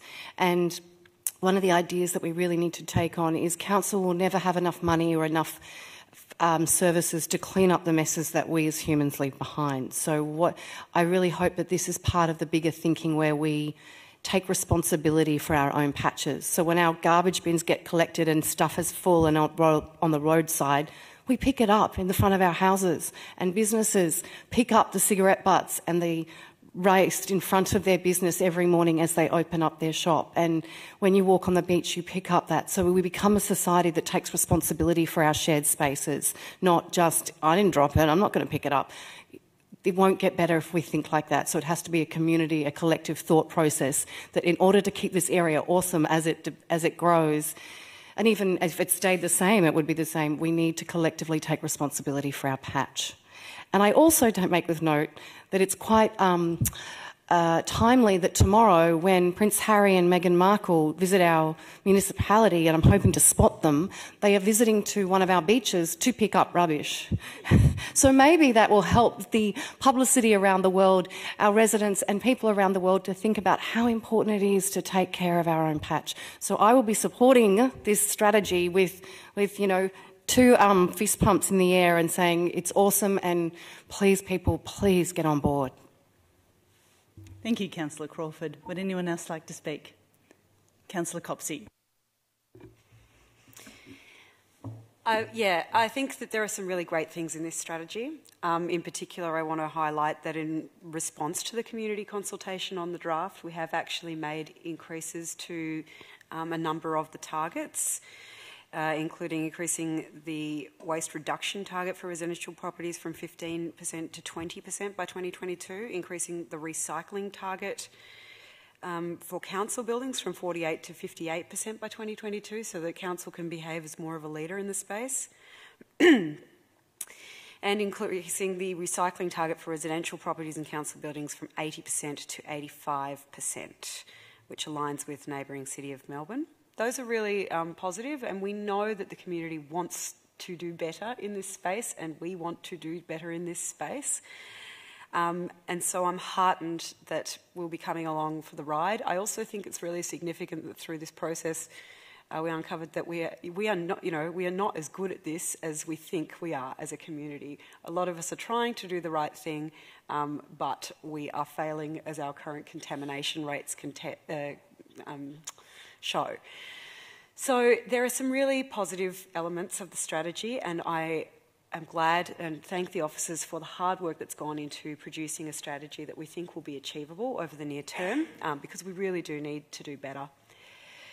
What the whole exercise has really highlighted for me, and why I'm feeling slightly, even though I think we're taking a good step, it's really highlighted for me that as a society and as an economy, we are just not doing well in this regard at the moment. We are not doing enough to concentrate our efforts further up the pyramid. There's a really important element of this strategy, which is the waste hierarchy. And what I really would like us to do as a council, as if we're adopting this evening, is to look seriously at where the effort in that pyramid should be distributed to have the greatest impact. We need to do so much more than just get better at disposing of and sorting our rubbish. We actually need to take steps as a society to redesign out wasteful plastic in particular, which is, it's so frustrating to hear that despite council's efforts to promote this sort of activity, we've still got unnecessary plastic being used at major events in the municipality. I really want us to redouble our efforts, because living on the bay, we see so much that gets washed down the waterways, that gets washed out through stormwater, and I share the determination to keep looking for an appropriate solution that helps us keep food waste down and recover as much of that resource as we can, and to help households to not create the astonishing amounts of food waste that exist at the moment. There are some really good practical actions that I think will help with that, including, I think, the community compost drop-off points, many of which already operate in the municipality, and of which one of them I happily make a trip down to every couple of days and get some great compost out of as well. So, all of that said, I feel a little frustrated that this strategy has not found some of the solutions I hope we would in the process we've done so far. That's balanced with the acknowledgement that we are looking at longer-term solutions that will require partnership and will require a further conversation with our municipality about the kinds of technology and the kinds of reprocessing that we will be happy to support. But I really hope that we can work with our partners on much stronger upstream interventions, so that we aren't dealing with the huge volumes of avoidable waste that we are currently. I think that will pay off much more and be much more beneficial. And it just reminds me of a source pollution workshop that I was lucky enough to go to early on in my term as a councillor, where I learned so much. It was run by Tangaroa Blue, a fantastic organisation that does a lot to collect but also categorise and form a database of marine pollution. They said, if all we ever do is pick up rubbish, that's all we'll ever do. We do actually need to redesign our patterns of consumption and the kinds of materials that we use if we're going to actually have some lasting impacts. So those are the parts of this strategy that really excite me, and the parts where I'm feeling like we haven't quite nailed it yet, I'm committed to keep working on and raising a profile of here at Council. Councillor Simic. Well, thank you, Councillor Copsey. I agree completely. Everything you've said, wholeheartedly. Thank you for saying it so eloquently. This strategy is incredibly important. It's been one that we've worked on together for a long time and with our community already. It's about what we as a council can do to improve in this area, but it's also a lot about what our community needs to do in order to be a partner in helping us achieve some of the ambitious targets that have been set, and also a lot about us working with partners. Now, I also want to be on the record as saying that I'm not entirely comfortable with where we ended up, particularly around green waste. And that I think that we need to keep exploring our options and looking at other ways that we can tackle that problem. I think that the members of our community, indeed, even over the last couple of weeks, I've had so many people contact me about this specific issue. I think that there are going to be people in our community who are going to be upset with us that we haven't solved this problem yet. It is a problem, and it's one that we need to work towards solving, and one that I'm committed to continue working on with the other councillors. Because that's what we need to do. And so the strategy as it stands, I think, sends us in the right direction, and it is really important for us to endorse tonight, but there is definitely more work to be done, and I'm fully committed to working on that. Thank you. Thank you, Councillor Simic. Would anyone else like to speak?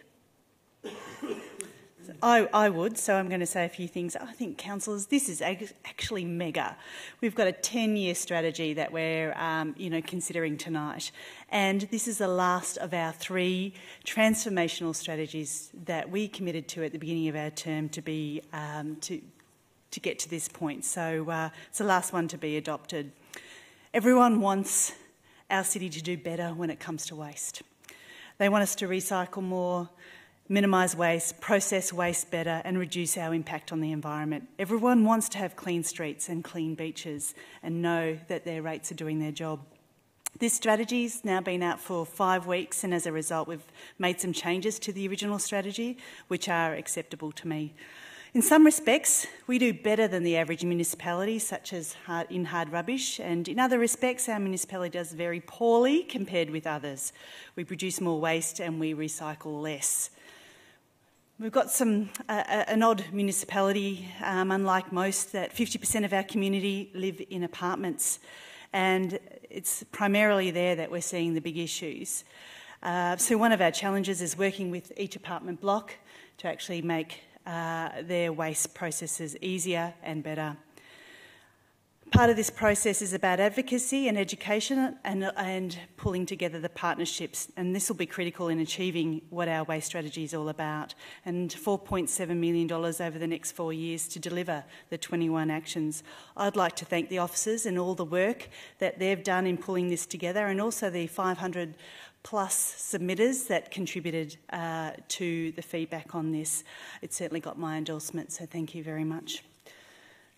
Councillor Gross, would you like to close?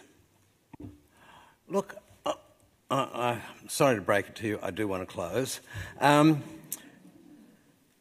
took the words right out of my mouth, Madam Mayor. I did want to close with, we start off being earnest and guarded in our acclamation of this particular policy, but we have to also be excited, and I agree this is one of our transformational ideas. Yes, it is better to avoid, carbon use and plastics. Yes, it's better to sequester carbon and plastic for that matter, rather than incinerate it and capture the products. But notwithstanding that, I'm really excited, and I'm also excited with developments outside this municipality in terms of sequestering plastic to make extraordinary new polymers which will go into our road-making material. Glass that will become part of our road base. The fears about the glass mountain will become a thing of the past. Our Indigenous recycling industry will attract government support and grow. We're going to be part of that. And it's important and exciting to be one of those little bits of brick in the wall that I think will be built around the issues of recycling, waste and litter. So, mazel tov to the officers. I think it's a ripper, and congratulations to this council for identifying this as a transformational issue that we have to do something about, and we are. Thank you, Councillor Gross. I'll put that motion. All those in favour? That's carried unanimously. Well done. Thank you. Councillors, we'll take a 5-minute break. We'll come back at 8:30. All right, we'll resume. Now we'll go to 11.2, which is baseline of municipal greenhouse gas emissions project. And we don't have anyone that's requested to speak. Councillors, do you have any questions of the officers? If not, we have an officer's recommendation. Do I have a mover for that or something different? Councillor Baxter to move, Councillor Copsey to second. Councillor Baxter, would you like to speak? Thanks, Madam Mayor. Look, this one's it's a relatively minor change that we're making to one of our plans, but it has big implications in terms of what we're doing. Essentially, it was a really big and important project to actually baseline all of the community's greenhouse gas emissions throughout the municipality. And now that we've actually completed that work, we're updating some of our documents to make sure that it reflects the correct figure. And what we can then do is we can align right across all of our climate change abatement strategies the target that we're looking to reduce and go from there. So knowing exactly what the figures are is the first part of the battle. Bringing them down is the next part, and I'm looking forward to it. Thank you, Councillor Baxter. Councillor Copsey. Yes, the amendments to the Sustainable City Community Action Plan is simply to put in a more accurate figure regarding our municipal greenhouse gas emissions. So that's just to explain what is occurring here. I know that it's been a huge body of work to actually pull this data together, and thank the officers for their effort in doing that. It's particularly difficult in the city of Port Phillip, where we have multiple providers and lots of different infrastructure to consider. I think one byproduct of this is a better understanding of the need for more uniform and transparent and available data around emissions on a statewide basis, so that councils that are undertaking this work, which is an increasing number, City of Port Phillip's not alone in now trying to bring down our municipal emissions within the community and within business. And as more and more councils attempt this task, I think it's going to be very, very valuable if we can have better data available to assist them. So hopefully that will also inform advocacy from City of Port Phillip on this topic. And this is really important data to have so that we can embark on our reduction targets in a measured and reportable way. So thank you very much, and I'm glad to see this project advancing. Thank you, Councillor Copsey. Would anyone else like to speak? Then I will put that motion. All those in favour? That's carried unanimously. Thank you. Now, 11.3, Graffiti Management Plan Update. And again, no members of the public have requested to speak. Councillors, do you have any questions of the officers? I have one. And my question is around the technology that we'll look to use around documenting the tagging. And I'm wondering whether we've looked at using Snap, Send and Solve as an option for tracking and having more options in that. Thank you. Thank you, Madam Mayor. So I assume you're referring to the reference here for the Municipal Association of Victoria piece of work that we're doing. We're working on a tag registry, a cross-council tag registry with them. Snap, Send, Solve, I believe, were one of the parties which was invited to provide a request for quote. They didn't move forward to the final stages, but we are continuing to work alongside them on options that are available throughout our city. Thank you, Ms Taylor. Councillor Gross. Ms Taylor, I just thought I'd ask to put on the record the extent of eradication that we do in terms of how much it is and what that means to the lay person in terms of eradication. Through you, Madam Mayor. Yeah, absolutely. In 2017, we completed over 29,000 square metres of graffiti removal. That's, I think, the size of the MCG Oval twice. So it's a considerable volume of graffiti. Thanks. And any other questions, councillors? If not, we have an officer's recommendation. Do I have a mover for that or something different? Councillor Crawford to move, Councillor Gross to second. Councillor Crawford, would you like to speak to the motion?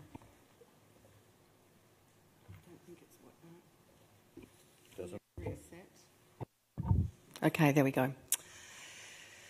Oh, how many complaints we get about graffiti. And it does make our beautiful city less beautiful. And of course, there is a differentiation between what is street art and what is tagging and what is graffiti. And I guess for me, a big difference is that street art isn't agreed upon with the owner of the property, which is a good start. And it has an element of creativity and artistic licence to it, as opposed to just vandalism on someone else's property endlessly. I've even had a lovely resident in Elwood went to the extent of sending through a pack where she'd taken photos of all the different spots that had been tagged in our area. And we live in a beautiful area, so looking to what we can really do and getting ideas from community and looking at how we can work with the wider metro councils on this issue is actually very valid. I do note that in Fremantle and Perth, The state government worked with the Victoria, with their police, and they committed $25 million. It really is not something that we can fund on our own. So I look forward to the advocacy with state and federal governments. We need to do it. We need to do it jointly with the other councils in the inner city, and we need the money in order to actually have the level of eradication and the other programs that need to be, and the level of street art we need. And I haven't been there, but apparently in Fremantle and Perth they are pretty much graffiti free, or a large percentage. It's been a very effective program. So I am looking forward to our effective program as we take this next step and get the community consultation. But it is something we are aware of. And unfortunately, a lot of the pieces of work that need to happen is that we don't own the assets to clean it off ourselves. So I do want the community to be aware of that. We hate it as much as you do, but we are working with those other levels of government and organisations in order to how do we address cleaning, their assets as well as our own. So yes, I will be supportive of this going out to consultation, the next graffiti review. Thank you, Councillor Crawford. Councillor Gross? No, thank you. Would anyone else like to speak? I'll also briefly speak and say thank you very much to the officers for proposing a thorough process for updating our graffiti management plan. And as Councillor Crawford said, our community generally dislikes tagging. They do enjoy the street art, as you said, and some people don't even know what graffiti means, so there are lots of words out there. But I hear from people all the time about how the sight of tagging makes them feel, and it's generally associated with feeling unsafe and people not being proud of their neighbourhood as they would like to be. I'm certainly happy with the proposal to look at partnership opportunities and make it more cost effective and deliver better value, especially when we collaborate with the MAV and other council organisations that all have the same needs and have the same issues.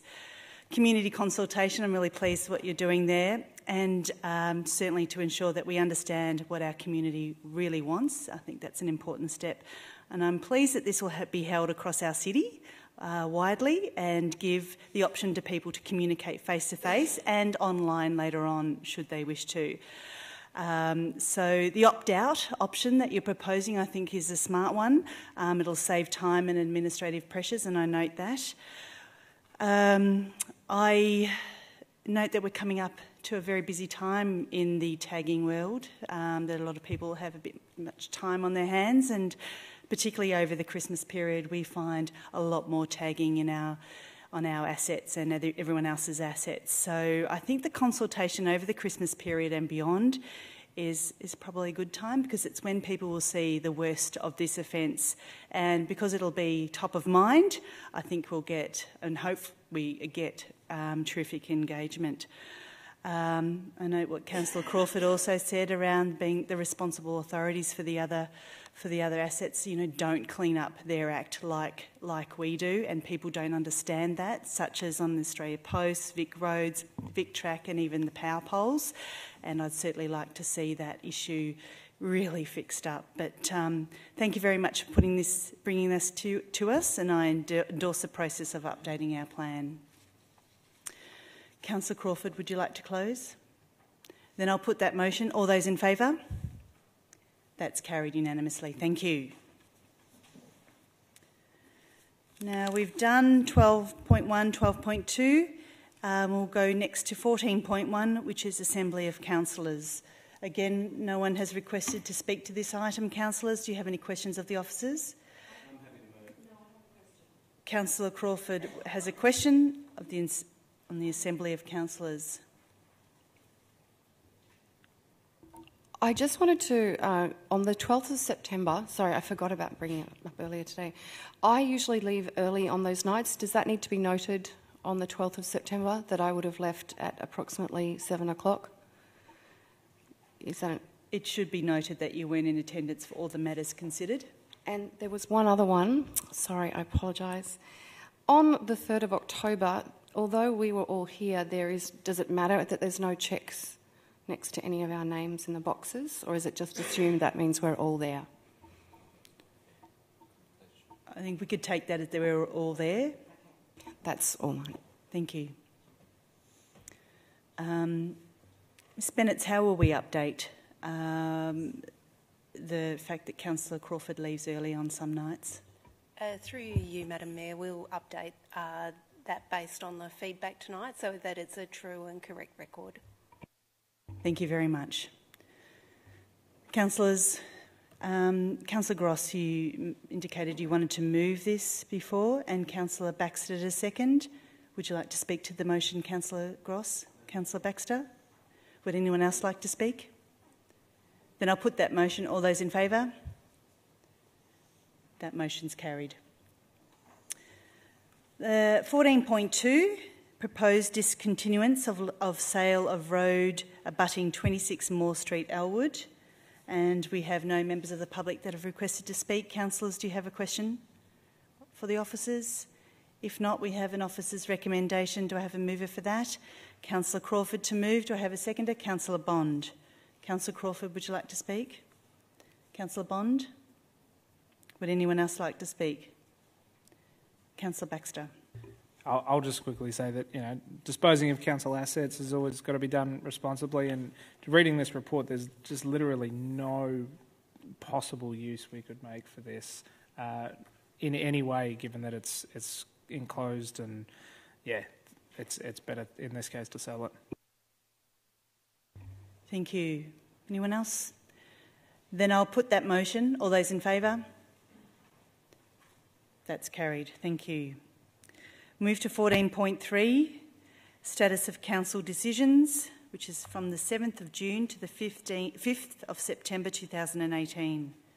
There are no members of the public that have requested to speak. Councillors, do you have any questions of the officers? We have an officer's recommendation. Do I have a mover for that or something different? Councillor Bond to move. Councillor Baxter to second. Councillor Bond, would you like to speak? Councillor Baxter, would you like to speak? I'll just quickly congratulate the governance team for bringing in this improvement in our transparency. It's a really great way for the community to see when we make decisions, what's the progress of them and have they been completed. So it's really fantastic. Thank you. Anybody else? No, thank you, Councillor Baxter. I'll put that motion. All those in favour? That's carried unanimously. Thank you. 14.4. South Melbourne Market Committee membership. What have we got?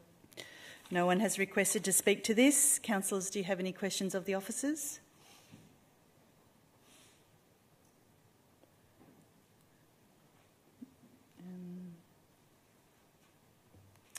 Then I will ask for a mover to the... Do we have a officer's recommendation? Do I have a mover for that or something different? Councillor Bond to move. Councillor Pearl to second. Councillor Bond, would you like to speak to the motion?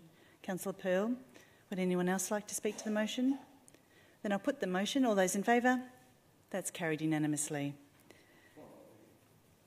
Now, 14.5, we have one person that has requested to speak to this item, but councillors, to note that we do have an alternative recommendation for this one.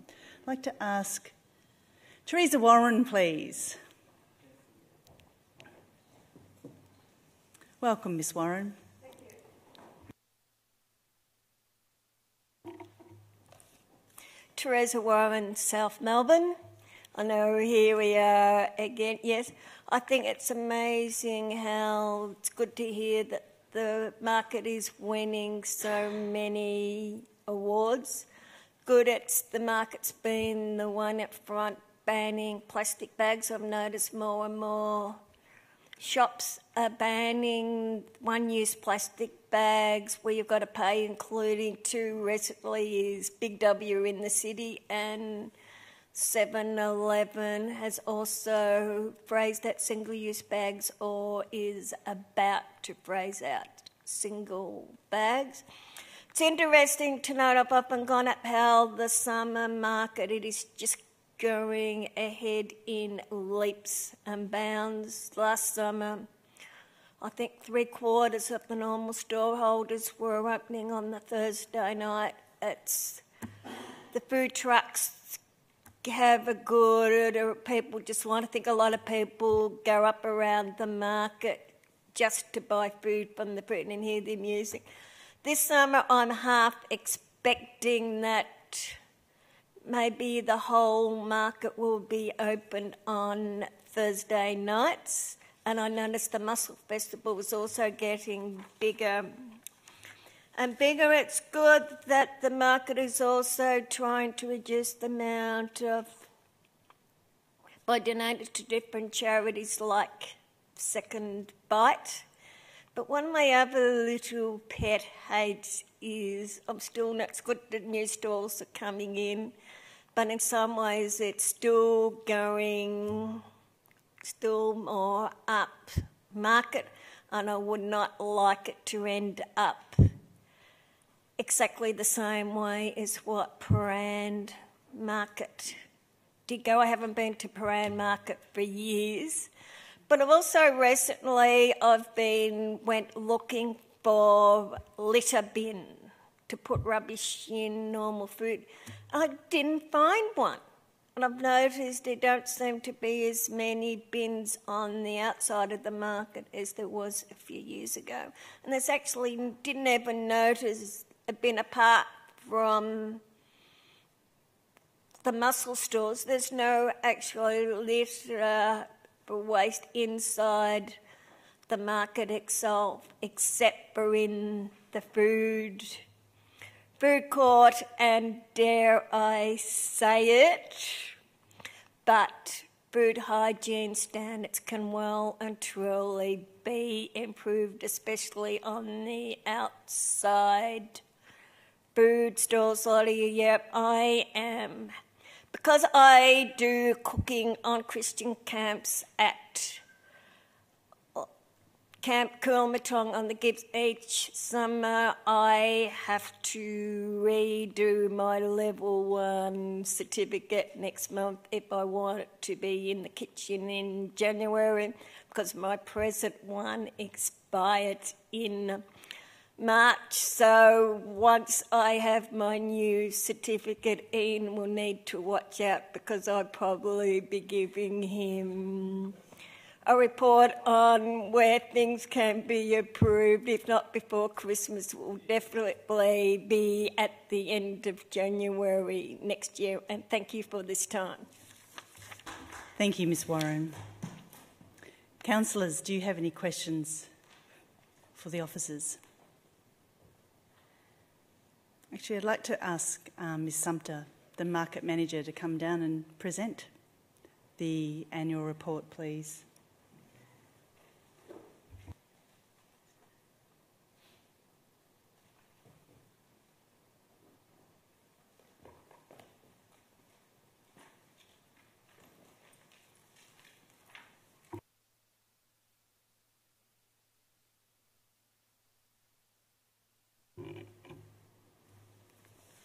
Thanks very much to you, Madam Mayor, and it's great to get some feedback. We really enjoy getting feedback about the market, so thank you.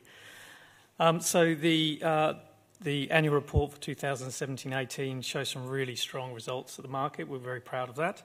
Some of those highlights are an increase of 2.6% of attendance to the market. So we're currently we tracked at 5.13 million visitors to the market. We've had 97% of the residents believe that the market is of benefit to the community, which again is core to the market. And obviously, as we've just heard, the successful launch of the BYO bags and a number of sustainability awards as well. So the market has really had a very successful year, which is outlined in the report. Thank you. Thank you, Mr Sumter. Any questions, councillors? If not, we have an officer's recommendation. Do I have a mover, which is the alternative recommendation? Actually, Mr Sumter or Ms Bennett, are you able to outline what the changes are, just so the council, so we're aware? Certainly, through you, Madam Mayor. So the changes reflect some comments from the South Melbourne Market Committee, and that is to include comments in relation to some additional sustainability initiatives, particularly around the mussel and oyster recycling. and also some further context in relation to the mixed strategy, which is a significant piece of work which was undertaken with the committee this past year. Thank you. And I know the answer to this question because three of us here are on the committee, but the committee were, did they endorse the report? Yes, through you, Madam. Yes, that was endorsed through the committee. Thank you. Okay, we've got an alternative recommendation from the officers here. Do I have a mover for that or something? So Councillor Pearl to move and Councillor Copsey to second. Councillor Pearl, would you like to speak? Only to say congratulations. It was a good turnaround in the financial performance of the market this year compared to a weak financial performance last year for a number of capital investment reasons, etc. But the financials seem a lot stronger, and the qualitative metrics in the report are also very interesting to note. So you've done a pretty fabulous job since putting your legs under the table. So congratulations on the job you've done, and I think you've had an immediate impact. So keep on doing the great work you're doing, and looking forward to reading next year's annual report. Thank you. Thank you, Councillor Pearl. Councillor Copsey. One of the reasons I have a lot of hope around what we can do in the waste space is that so many of these initiatives are being successfully demonstrated at the South Melbourne market. There's been some fantastic achievements in the in the environmental management of the market, and my sincere congratulations to the market for having the ambition but also the expertise to roll those out. It's clearly a beloved place. We were there this morning for the launch of the Tour de Cecil and Ride to Work Day, and it was buzzing, just so busy all morning. Even at 7:30. So it's a great place, great work done by the committee. I also note some of the work that's been done around governance changes to improve the running and responsiveness and operational effectiveness of those structures, and wish the committee all the best and thank them for another great year at the South Melbourne market. Thank you, Councillor Copsey. Would anyone else like to speak? If not, then I will as well. I'm very proud, as many people in the community are, of this jewel in our crown, as this annual report demonstrates, for the South Melbourne market is kicking huge goals. As Councillor Pearl mentioned, it has financially improved, it's got stronger governance and reporting, and a month-on-month increase in attendances really demonstrates that the community think it's pretty worthwhile coming along to as well. We've won several significant awards, as been outlined, especially for our sustainability work, and it's continually delivers high satisfaction rates for our community. I use the word "our" proudly. As we know, success has many parents, but the team at the market is to be acknowledged and congratulated, and I'd encourage you to pass that on to as well. Mr Sumter, always responsive and community-focused and sticking to the plan while undergoing a huge amount of change at the market. And at the grand old age of 151, it's certainly still delivering so much fruit and more for our community. So with that, Councillor Pearl, would you like to close? Then I'll put that motion. All those in favour? That's carried unanimously. Thank you very much.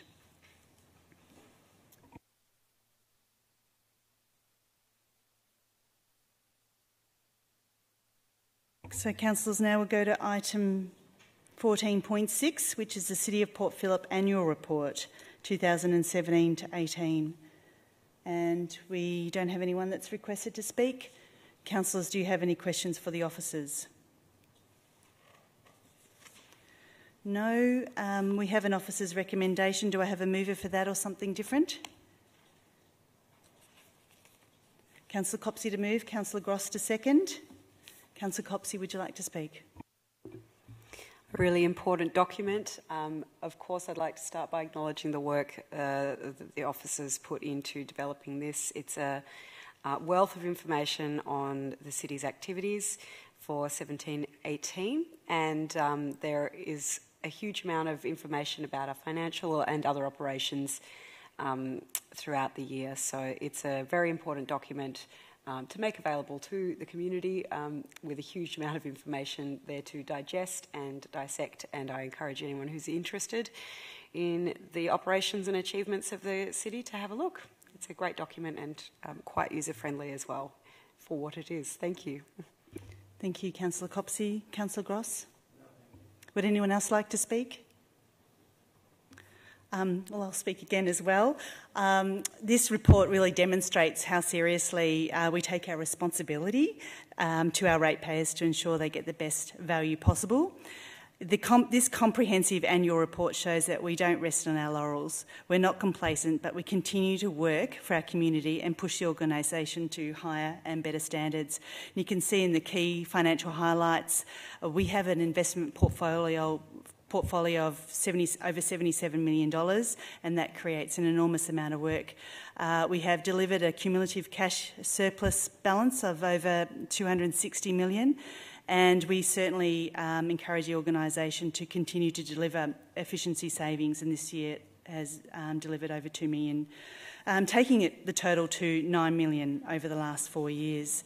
We've certainly been busy delivering on our commitments. So we've had the South Melbourne Primary School opened, which also included council's multi-purpose rooms, a new kindergarten and a new sports hub and maternal health service. We've got the Life Saving Club well and truly on its way, popping out of the ground very fast. We've got the Peanut Farm Pavilion going. We held our Design and Development Awards. We've just heard about the South Melbourne Market and what's been going on there. Kirrip Park this weekend is about to be officially opened, but obviously all the work has been done in the last year. We updated the Beach Street queuing lane. We're renewing our buildings. We've opened playgrounds, and we've even had our 200th rainwater and storm pollutant garden opening to prevent that pollution going into the bay. We've done street counts, and we've, as we heard earlier tonight, been working on flooding Elster Creek. And we've just endorsed our third transformational strategy. So we've been really busy, and I think this report demonstrates how much we've been doing. So I'm very, very happy to endorse that tonight. Councillor Copsey, would you like to close? Then I'll put that motion. All those in favour? That's carried unanimously. Thank you. Now, item 15, notices of motion, and we don't have any notices of motion tonight, councillors. Item 16 is a report by council delegates. Does anyone have a report to make about any activities they've been doing? No? Then we'll move to item 17, which is urgent business. And councillors, we have one item of urgent business which relates to a proposed motion to an upcoming MAV State Council to allow an incumbent president to nominate for re-election in circumstances where they are not their council representative or from a participating member council. Councillors, I need a mover and a seconder for council to consider this item of urgent business. Councillor Bond to move, Councillor Brand to second. I will now put that motion. All those in favour? That's carried. I now call on a councillor to move the motion, and I think, in fact, it's me. Moving.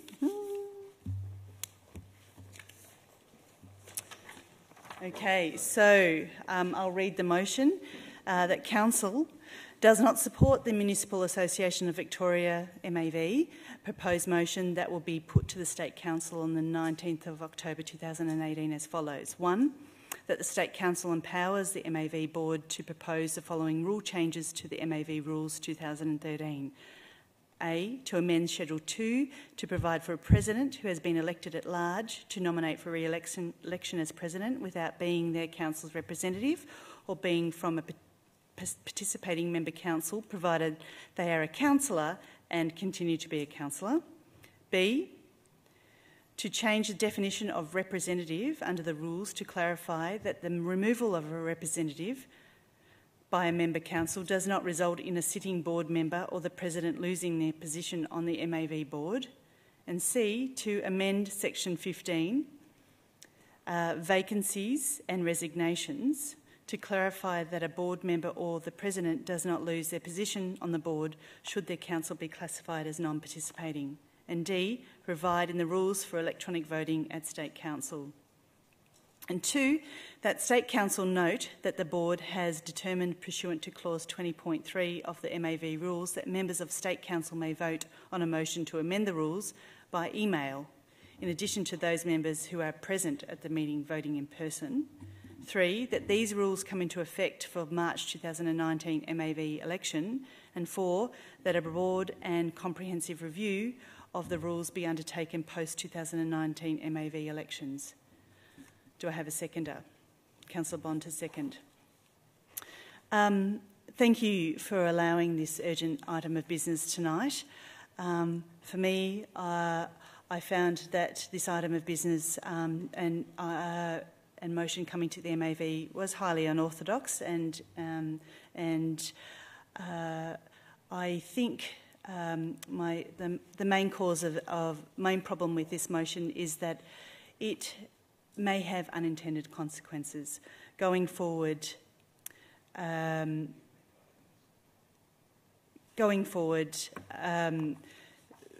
We have a potential problem that a council may not be a member of the MAV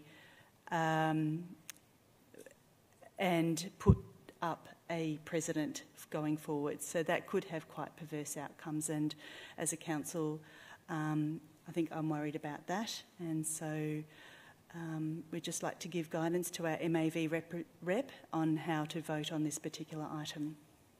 Thank you. Councillor Baxter, Councillor Bond, would you like to speak? Yes, just to reaffirm your view, whilst there is a situation currently taking place within the MAV is a membership-based organisation, and the office bearer positions must come from within those members. If this motion was to pass, we would have almost a farcical situation whereby the board members of the MAB could all come from councils that are not actually MAV members. And I don't think it's acceptable that that would be allowed to occur. Thank you, Councillor Bond. Would anyone else like to speak to the motion? Yes, Councillor Brand.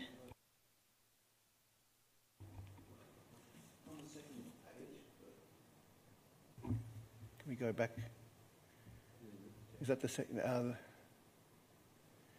That's the first page, isn't it? All right. To change the definition of representative under the rules to clarify that the removal of a representative by a member council does not result in a sitting board member or president. I just don't understand. I'm not sure whether that's... So, Councillor Bond, these words have been taken exactly from the motion that's in the papers. Oh, sorry. Now I'm understanding. This is what we're this is the information about what we're... This is the vote. Okay. The motion. I was detecting a small contradiction there, so... Are you comfortable with that now? Thank you. Would anyone else like to speak to the motion? Then I'll just briefly close as well. I certainly like to encourage the MAV to review the rules of the organisation. I think one of the problems with this is we don't want to edit and do things on the fly. So this is where we're getting problems with the MAV rules, with editing on the fly. So we'd want a comprehensive review and to be looked at this in depth and properly. So thank you for listening. I'll now put that motion. All those in favour? That's carried unanimously. Thank you.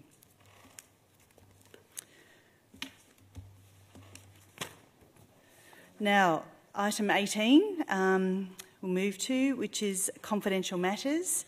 And council, we have one confidential item which relates to the Audit and Risk Committee, appointment of an external member. So I'd like to call on a councillor to move that the meeting be closed. Councillor Gross to move, Councillor Pearl to second.